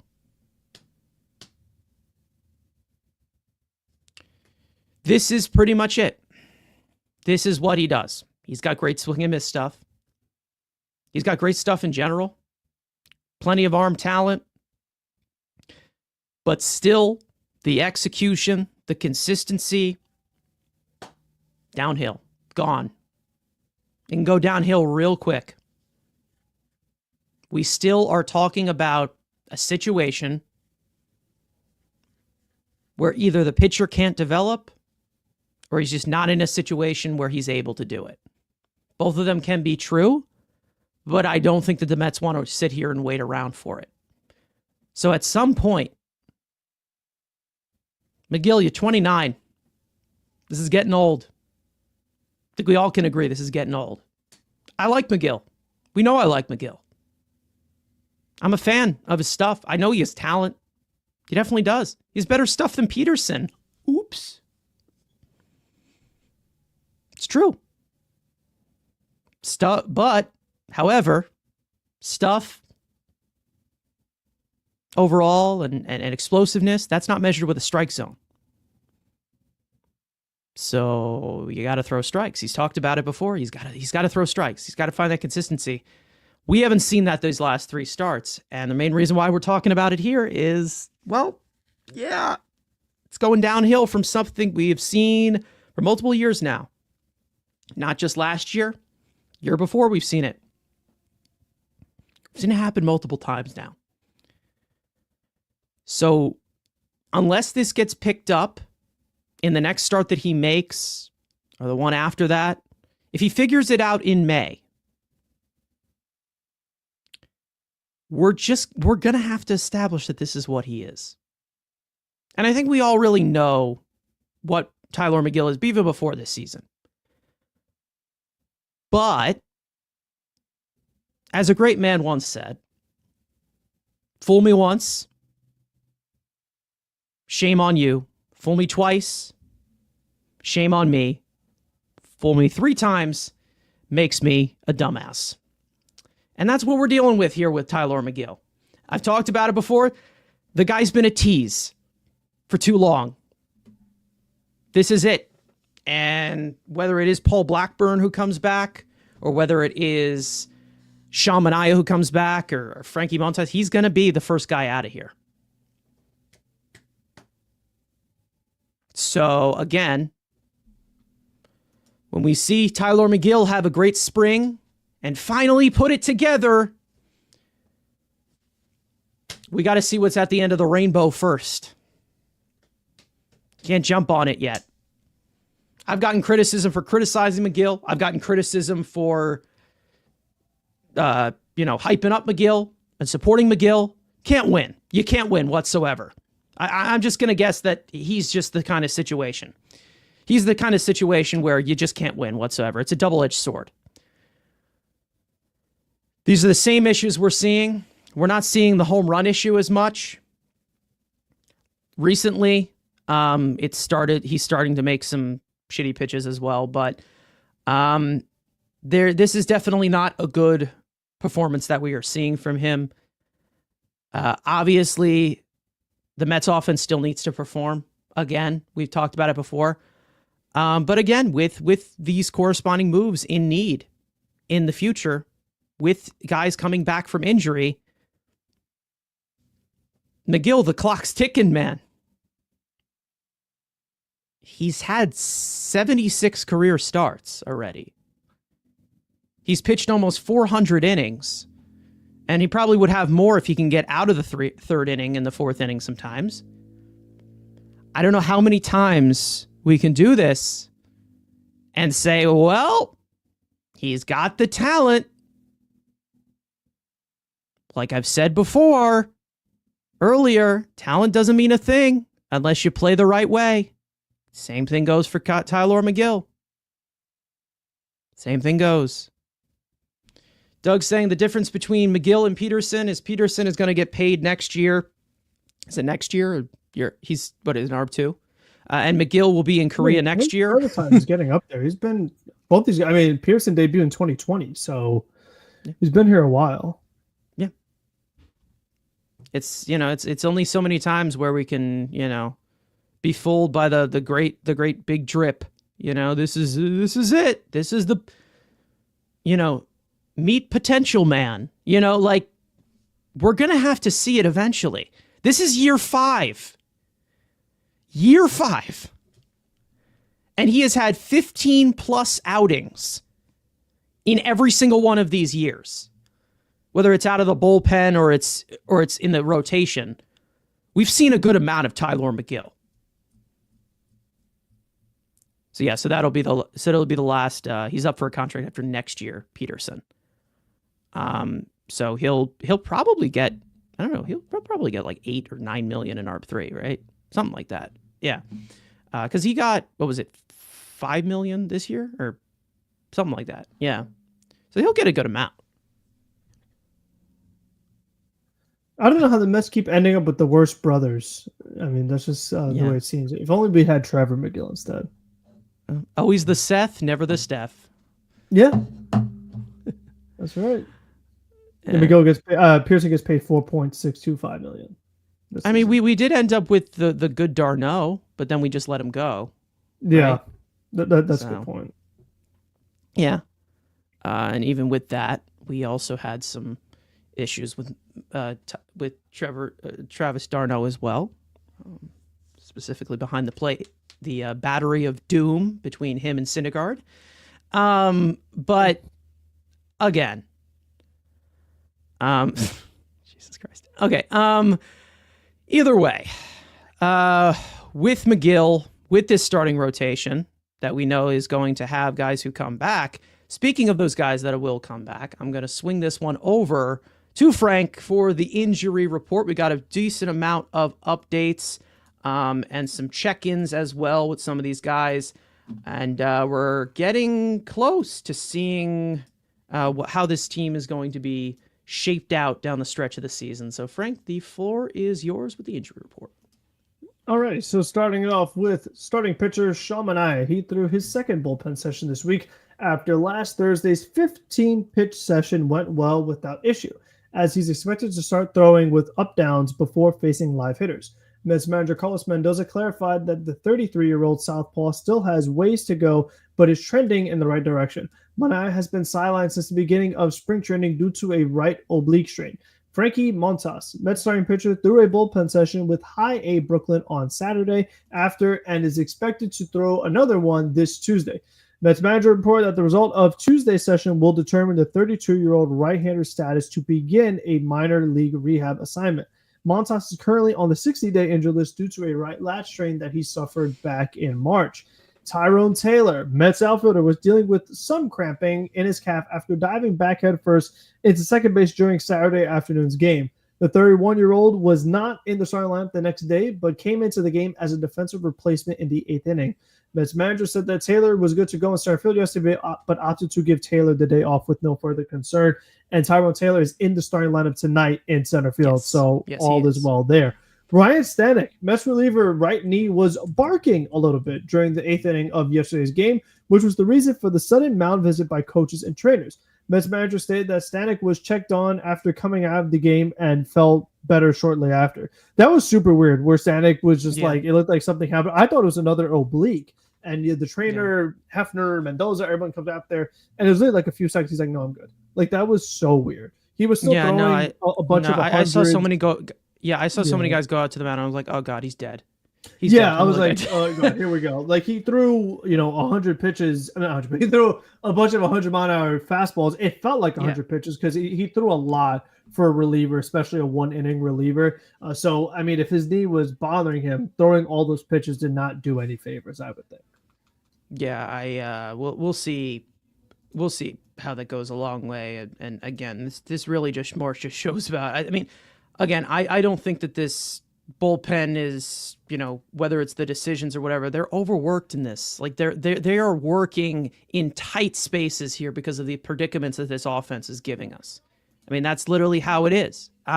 We all know that it is. And again, I'm not going to completely flame this as a red flag with this team of, well, the manager's going to screw everything up and hitters got to perform. That's it. That's been the difference maker for so many of these games. We know it has. If you don't think so, lost cause. Anyways, speaking of lost causes and found causes, what the hell am I even saying? Studs and duds. One player in this series that was good and one player that was not. Definitely some events, very eventful. Again, this was quite the event they tried to make this into, with Soto returning to Yankee Stadium. And it was kind of weak, in my opinion. Overall production was not great. Team didn't play great. Wasn't really much of a battle to me. Just saw the Mets kind of shooting themselves in the foot a lot. Frank, I will go to you for your stud in this series. Yeah, I mean, there's really not many to choose from. I had one guy I was thinking, but I'm actually going to give it to Huskar Brazaban. I was very impressed with the way he was able to bail out Griffin Canning in game 2, because Canning, he had put a lot of traffic on the bases. I mean, 7 hits, a walk. Brazaban comes in with men on, shreds all of them, proceeds to pitch next inning. Everything good there. And I was very surprised that he pitched last night, considering that he had thrown an inning and 2/3 the day before. And he put himself into trouble, not the greatest defense around him too. but he still got out of it. So I do have to give him credit there. I just feel like if they actually use him the way he had been used the whole season, where like if you throw multiple innings, you get multiple days off, he would have been fine. And overall, I mean that ERA is now under 1. So I mean he's been a under the radar storyline of this year. Why do the Mets have the number 1 ERA? He's a part of it. Like he definitely is a big reason as to why they've won a lot of these games. Yeah.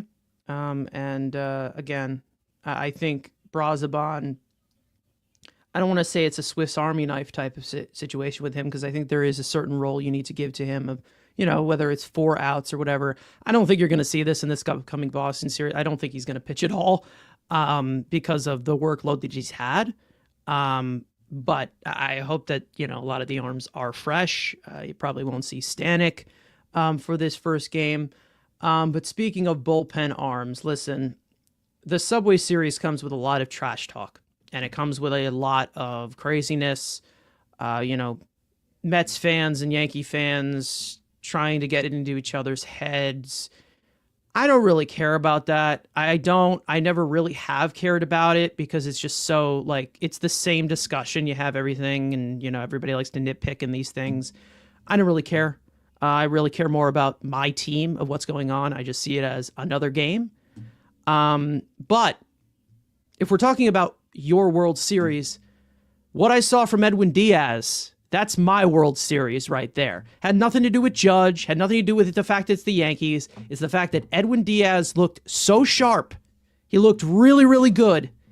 And it really looks like he's starting to come into form. To see him weaponize the slider the way that he did, to see him gas up to 99 to 100, we're starting to see a little bit of the Diaz of old. We're seeing him, he's still a little wild. There's still some things he's got to, some dents he's got to even out. Still got to lower the walks a little bit. But we're really, really starting to see Edwin Diaz come into form. And again, those struggles that he had, I would much rather see him struggle at the beginning of the season compared to, right now, where you're getting, or not really getting, but close to the home, where you're in the home stretch where we need him the most. And obviously with these tight games, we're going to need him in the 9th inning many, many, many times before. And we saw some stuff about Edwin Diaz talking about his confidence. It seems like the confidence is up. I'm pretty sure they fixed something where like his legs were uneven or something. I don't know, like with mechanics, not like physically, because that probably would be nearly impossible for human possibility. Maybe no, there's some uneven people who need hip replacements. Anyways, probably Marte needs a hip replacement. But in those mechanical ways, if they find something, and it seems like he said that I'm doing anything that I want on the mound right now, and then when I hear that, I'm like, yeah. All right, let's go. That's the 39 I know. That's the Edwin Diaz that I know. And I want to see him continue to build on it. So that was the highlight of this series. There weren't many for the Mets. That was very enjoyable, especially after that game 2, which was not fun. That wasn't fun, to be honest. At all. I didn't like that game, and it wasn't fun. But then Edwin Diaz came in and gave me a joy and said that was all, that was all the joy I needed, and he fixed everything. Because everybody knows how excited I get when Edwin Diaz gets to the mountaintop, and you guys know that's my number one guy right there. So there you go. Duds, plenty of them. Frank, I will swing it over back to you for this series. Yeah, I mean, I have to pick Soto. I mean, I know he drew some walks in game 1, but I mean, once again, with men on base, nothing going on there. Defensively, not hustling. I mean, you have you're in a 2-2 game also offensively, and you're not hustling to first base on a diving play by a second baseman. Like, if there was ever a time to hustle, like that was it. And it's just like, as a fan, it was very frustrating, because it's like, you're in Yankee Stadium, they're making this whole big storyline, and it's like, can you just silence the crowd for once? Can you just silence the broadcast for once? Come through with a big hit like you did against the Mets a million times when you're with the Washington Nationals. It's like, could you get at least one for us? This way it would be like, oh, at least we got something. We had nothing to show for it. Like, it was just an embarrassment for Met fans, and he didn't really seem to care much. I mean, this seemed like an exhibition game to him, the way he was just joking around with Judge the whole time and chatting with the catchers. And I mean, like, he was having a time of his life while we were getting tortured by, the constant camera on the Yankee fans, all the Soto jerseys that have Ben Rice's name on it now, just like all this stuff that was going on around us. And it didn't seem to bother him whatsoever. Like, he let down Met fans and didn't have a care in the world. Like, you know what? If you're going to be bad, okay, that's annoying. But if you're not going to hustle and be bad, that's just unforgivable. So it's just been, the start to year one has not been a good start. And the good and bad news is that there's 14 more years to go. So, 10 years from now, 11 years, 12 years, 13 years from now, it's not going to get any better. So these next however many 9 or 5 or 7 need to be amazing. Like, because their personality is not going to change. Like, he's another guy not going to get faster. So they're also going to have a conversation of like, how long can you have this guy in right field? Because number one, he's not very fast. Number two, he's not trying. So eventually he's going to be a DH. So they just have, they went for it. Hopefully it pays off. But man, it's just really, you want to talk about underwhelming. We know, if anyone knows what he's capable of, it's Met fans, as this guy continued to crush us. And he won a World Series with the Washington Nationals, and he was huge for the Yankees last year. And to see just the lack of care has just been very aggravating. Like, he didn't silence them once. Yeah, I really just saw, when we have the debate, is this guy a man or a mouse? I saw a mouse the whole entire series. I'm not saying this to say that, it's been underwhelming. That's literally what it's been. That this is literally how I can, that's the way that I can describe it here. I really, I'm getting a little suspicious at this current moment. I know we had some kind of article go out from ESPN about like Soto misses everything and he's just his body language. That I'm going to continue to, I'm going to ignore it for now, because again, the guy who put that out,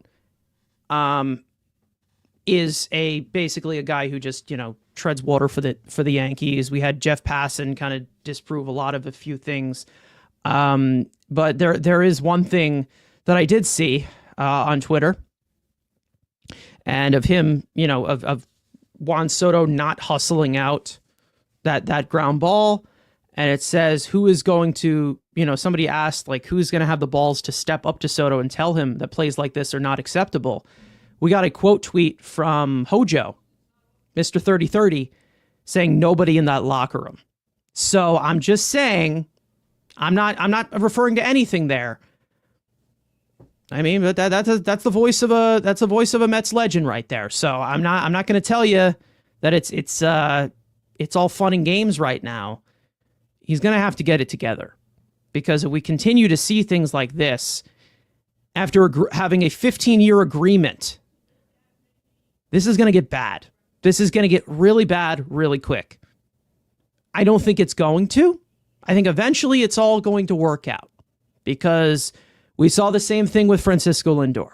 We've seen it with Piazza. Well, at least Lindor tried. Lindor tried, yes. And he made up for it defensively. This guy has no redeeming qualities. Frank, he was smiling when he struck out in spring training against Jacob deGrom. Right, yeah. I mean, he's an awful person too, who stole all that money.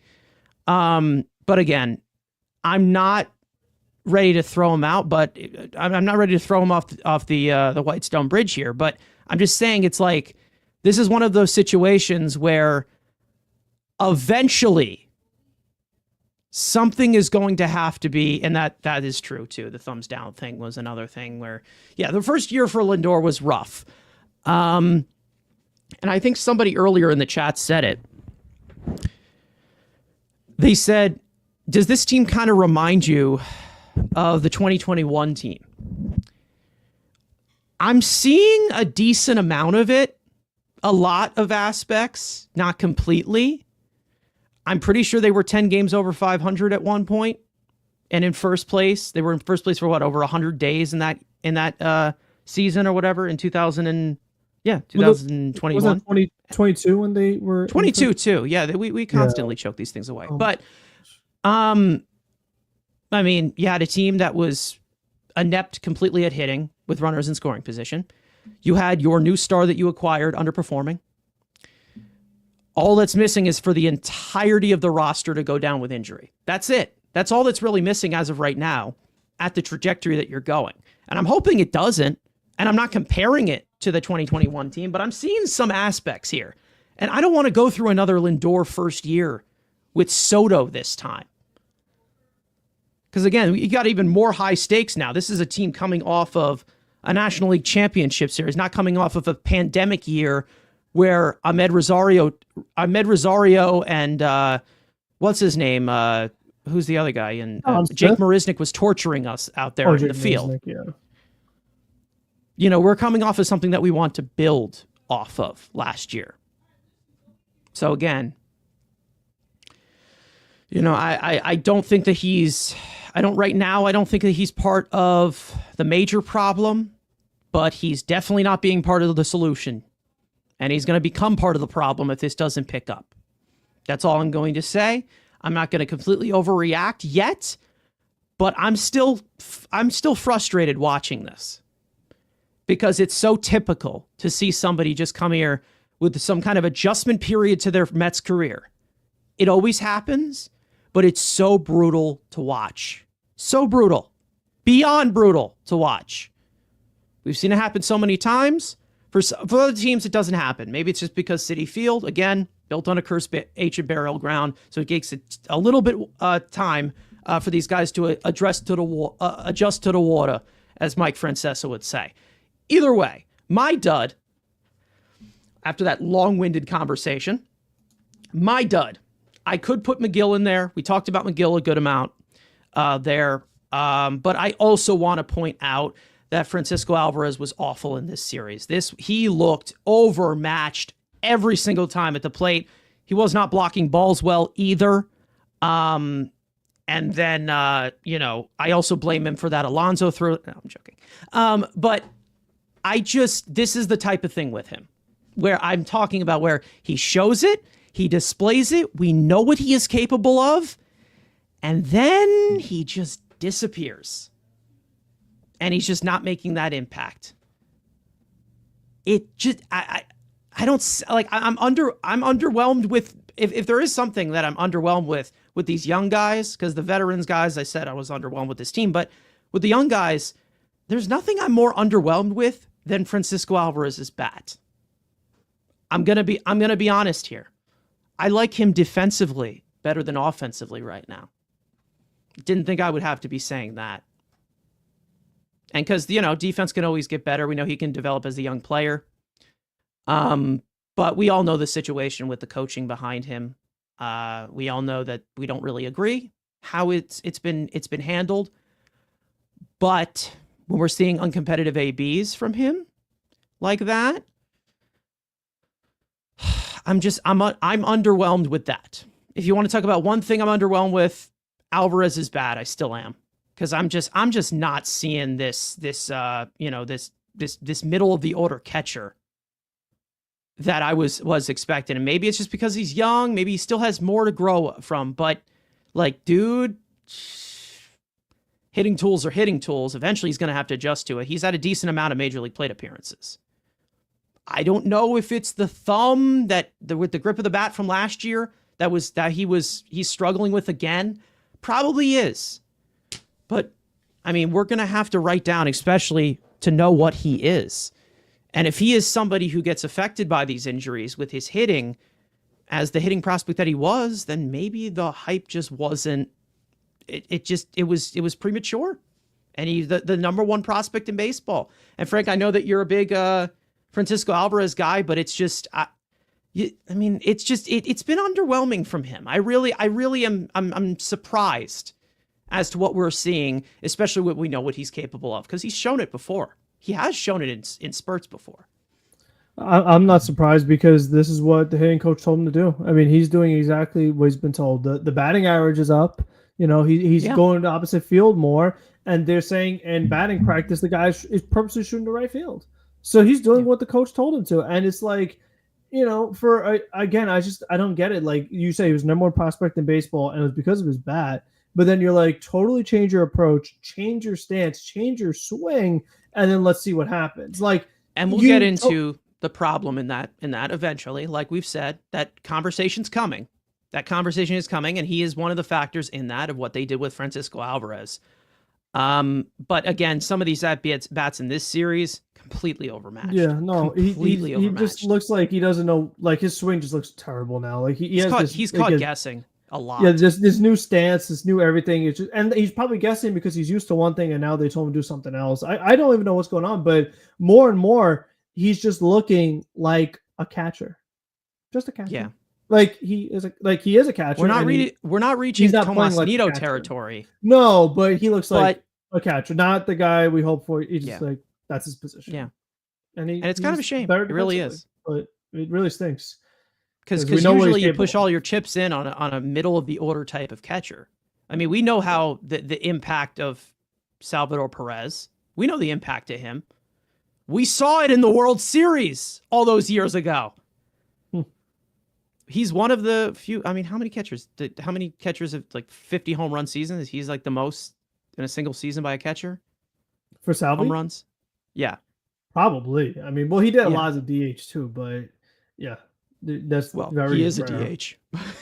Well, He's he's a built like a DH now, but DH. even when he did hit that many, he was DHing a lot of times. But Yeah. still, like this guy that was rare to see. Oh my gosh, all this power, it's not there anymore. I mean, Yeah. he's still strong, probably, but Yeah. I haven't seen it. I'm just not seeing a maximization of it. And that's what really, really sucks because usually good coaching plays to the strengths of the players and helps them with the weaknesses, not the other way around of trying to just change them completely. And it seems like Alvarez is one of the main victims with that. We'll see. Yeah, I mean, well, like when you just totally. The thing is, too, though, is that like if a player is a certain kind of player that maybe he doesn't agree with Chavez's philosophy, that doesn't mean that you turn them into what Chavez wants. Like you have to turn them into what's best for them because Yeah. Chavez does not know everything.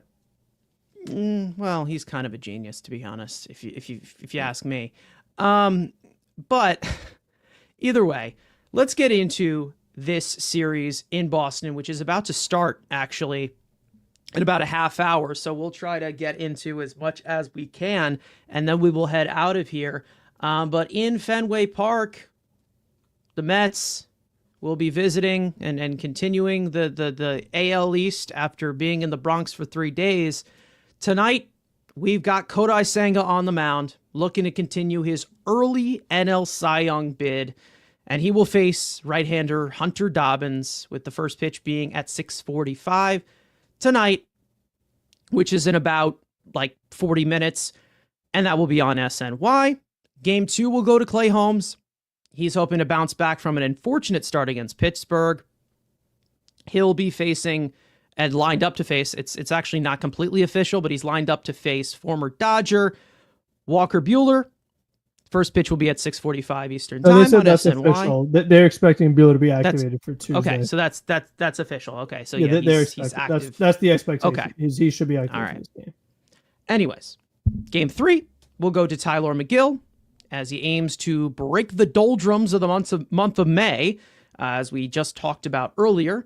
And the Red Sox will start Garrett Crochet, one of the most explosive arms in all of baseball, one of the young and upcoming arms who finally got out of the doldrums of Chicago where they just waste away talent, got his big extension, and he seems to be on a pace to be one of the best pitchers in baseball, and it has been so far this year. So definitely a tough matchup for this team. And first pitch, likewise, again, for the third straight time in this series, will be at 6:45 Eastern time on SNY. So this Red Sox team is kind of in the middle of the pack in win-loss record, since win-loss record is the only thing that matters. But Obviously, they're 2 games under 500. We know that they have talent on this team. We know they have hitters that can do a lot of damage to you. I'm not really sure what has been going on with them this year because I haven't really been paying attention. But I do know about the whole situation with Rafael Devers, of course, with him not wanting to DH first base. We talked a little bit about that, of the possibility of him being traded. We know that Alex Bregman, who the Mets were attached to in the offseason, is doing well at Fenway Park. What a shock. And then, of course, we know, what is it? Trevor Story's back, right? He's healthy I mean, kind somehow. Yeah. Kind of. He He's struck healthy. out 58 times. Sick. Pretty much being Trevor Story. Okay. Yeah. We know that they have a top-heavy lineup. We know that they do. I've talked about liking the Red Sox rotation and thinking it had upside even before they brought in Crochet. Hunter Dobbins is one of those pieces. But either way, some things that you're looking at for this series, hopefully they play a little bit better because, again, this is a team that you could beat. You could beat them. You could sweep them. You're good enough to do it. So Yeah. what do you think here going into Boston? Yeah, it's an interesting one because, like you said, they're 2 games under 500, yet still second in their division. So we'll talk about records and mattering and stuff like that. But to your point, very top heavy. I mean, Bregman's having a tremendous season. Devers, they had the whole drama. They moved him to DH, and he's doing really, really well there. He had a few big home runs against the Braves, so that was good to see. They moved Jaron Duran from center field to left field. Wilyer Braves off to a great start. But then after that, like we said, Trevor Story really struggling, not getting much offense in center field. But the other big storyline for the Red Sox has been first base. Tristan Casas was not been what they hoped this season, and they've been trying a bunch of different guys at Did first he get hurt? base. He did get hurt, but even when he was on the field, banged 182, 580 OPS, like he was brutal. So they're trying like Toro at first. They're thinking of maybe moving Christian Campbell to first. So like they're still trying to figure out what's going on there. And that's why they asked Devers to play first. He's like, nah, I'm a third baseman. So they're like, fine, you're going to DH. So they're still trying to figure out what's going on there. Just really top heavy in that offense. The rest of these guys have been struggling. And you know what? That Megill versus Crochet matchup, oh boy. Like that is that's a scary one, so to speak. Crochet has been amazing this season, which I knew he would because he's really good. And I wish the Mets trade for him, but they don't have the prospects that the Red Sox do. So that's the situation that they're in. But we'll see what happens because it's the Mets. So whatever you expect, the opposite could happen. And they beat Crochet last year because he was a White Sox, not a Red Sox. So it's going to be interesting. But from the Mets aspect, I talked about the frustrations of not being able to take advantage of the short porch in right field in Yankee Stadium from the left-handed hitters. So now for this series, you have the Green Monster on left field. Can we see the right-handed hitters maybe do something with that? Can we see Vientos have some big hits? Alonso get back to going what he's supposed to be capable of. When you face Crochet, the left-hander, you're going to have Lindor batting right-handed. Alvarez, he doesn't pull anymore, so he's not even going to take advantage of it. Yeah. But it's like, now you want your right-handed bats to maybe step up a little bit here, having Fenway Park's interesting dimensions. So that's what I would like to see, but they didn't do it against the Yankees, so hopefully they do against Boston, but you just never know with this team. Yeah. I'd like to see them build on some of those situations. I'm looking at the Red Sox bullpen. Aroldis Chapman, it's like a who's who here of who's who have peaked. Liam Hendricks is in that bullpen. Justin Slayton, who was a Met for a few seconds in the Rule 5 draft, who they traded for Ryan Ammons, who's a left-handed pitcher, left-handed prospect. I know that Slayton has showcased some stuff, but I know he's struggled recently. Our old pal Justin Wilson, how the hell is he still alive? I'm not even going to lie. Like, I'm pretty sure he's had like 3 Tommy John surgeries since he's been with the Mets. I think he came back while he was warming up in the bullpen, and then he got hurt coming back from Tommy John surgery before he came back in. I know that they have a lot of injuries with the pitching. Walker Buehler is just coming off of injury. Cutter Crawford, they're out of Richard Fitz, Tanner Houck. Patrick Sandoval. They have what's his name? That other lefty with Tommy John surgery.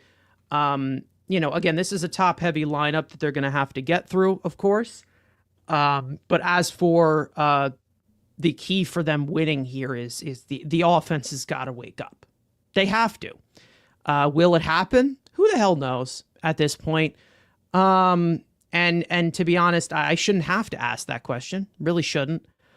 But again, Duran, Devers, and Bregman. That's the key. That's what you got to get to. And even though Abreu. I've seen the Mets, and Abreu. Even though I've seen the Mets more struggle against the bottom part of orders. Yeah, don't walk the bottom half. Yeah. That's a major key. Don't do that. Not walk That'd the be bottom sick. half of the order because they do that way too much. Way too much. Yeah, that would be awesome. But you have Kodai Senga on the mound. Hopefully he could set the tone for this series. And maybe the Mets will hit for him. That would be sick. That would be awesome to see.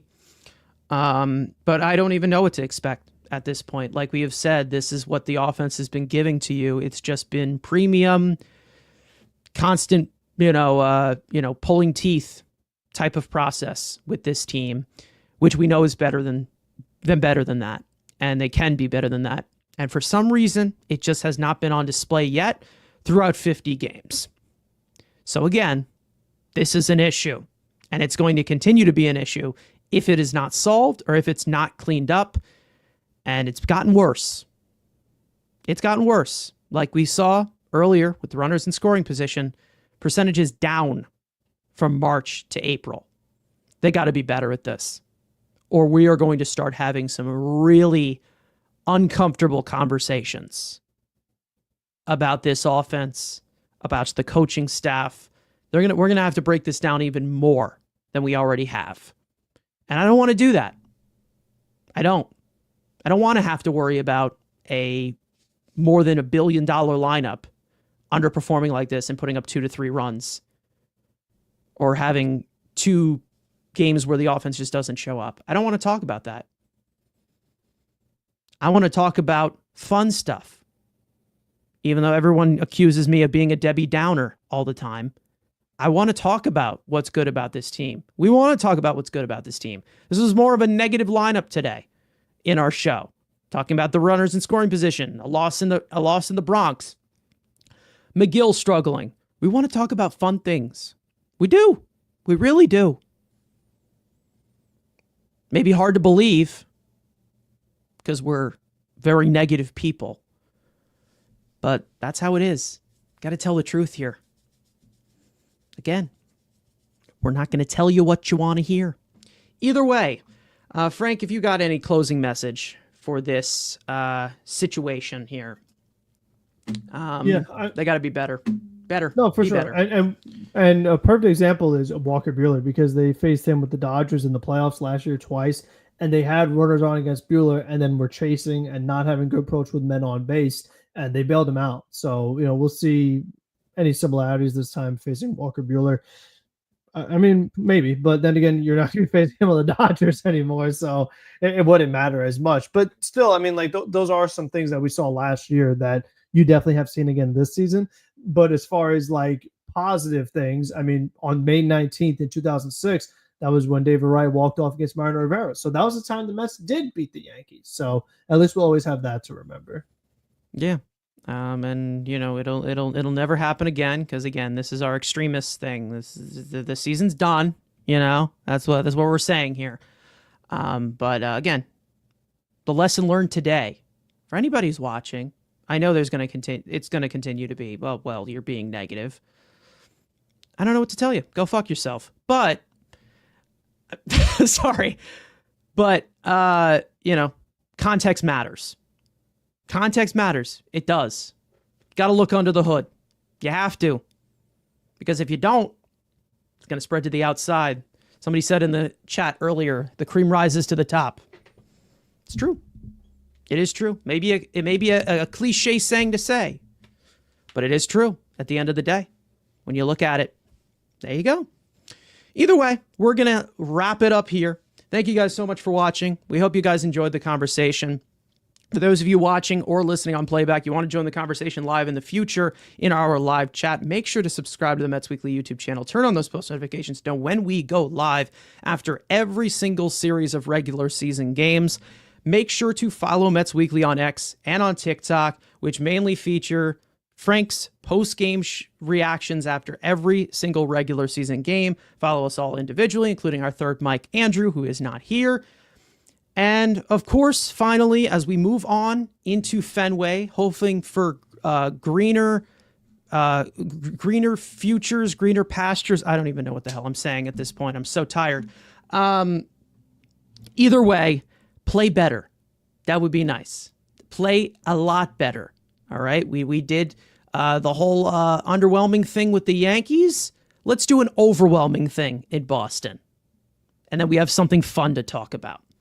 Either way, let's go Mets. We'll send you out to Fenway, which is in about, 10 minutes, 15 minutes.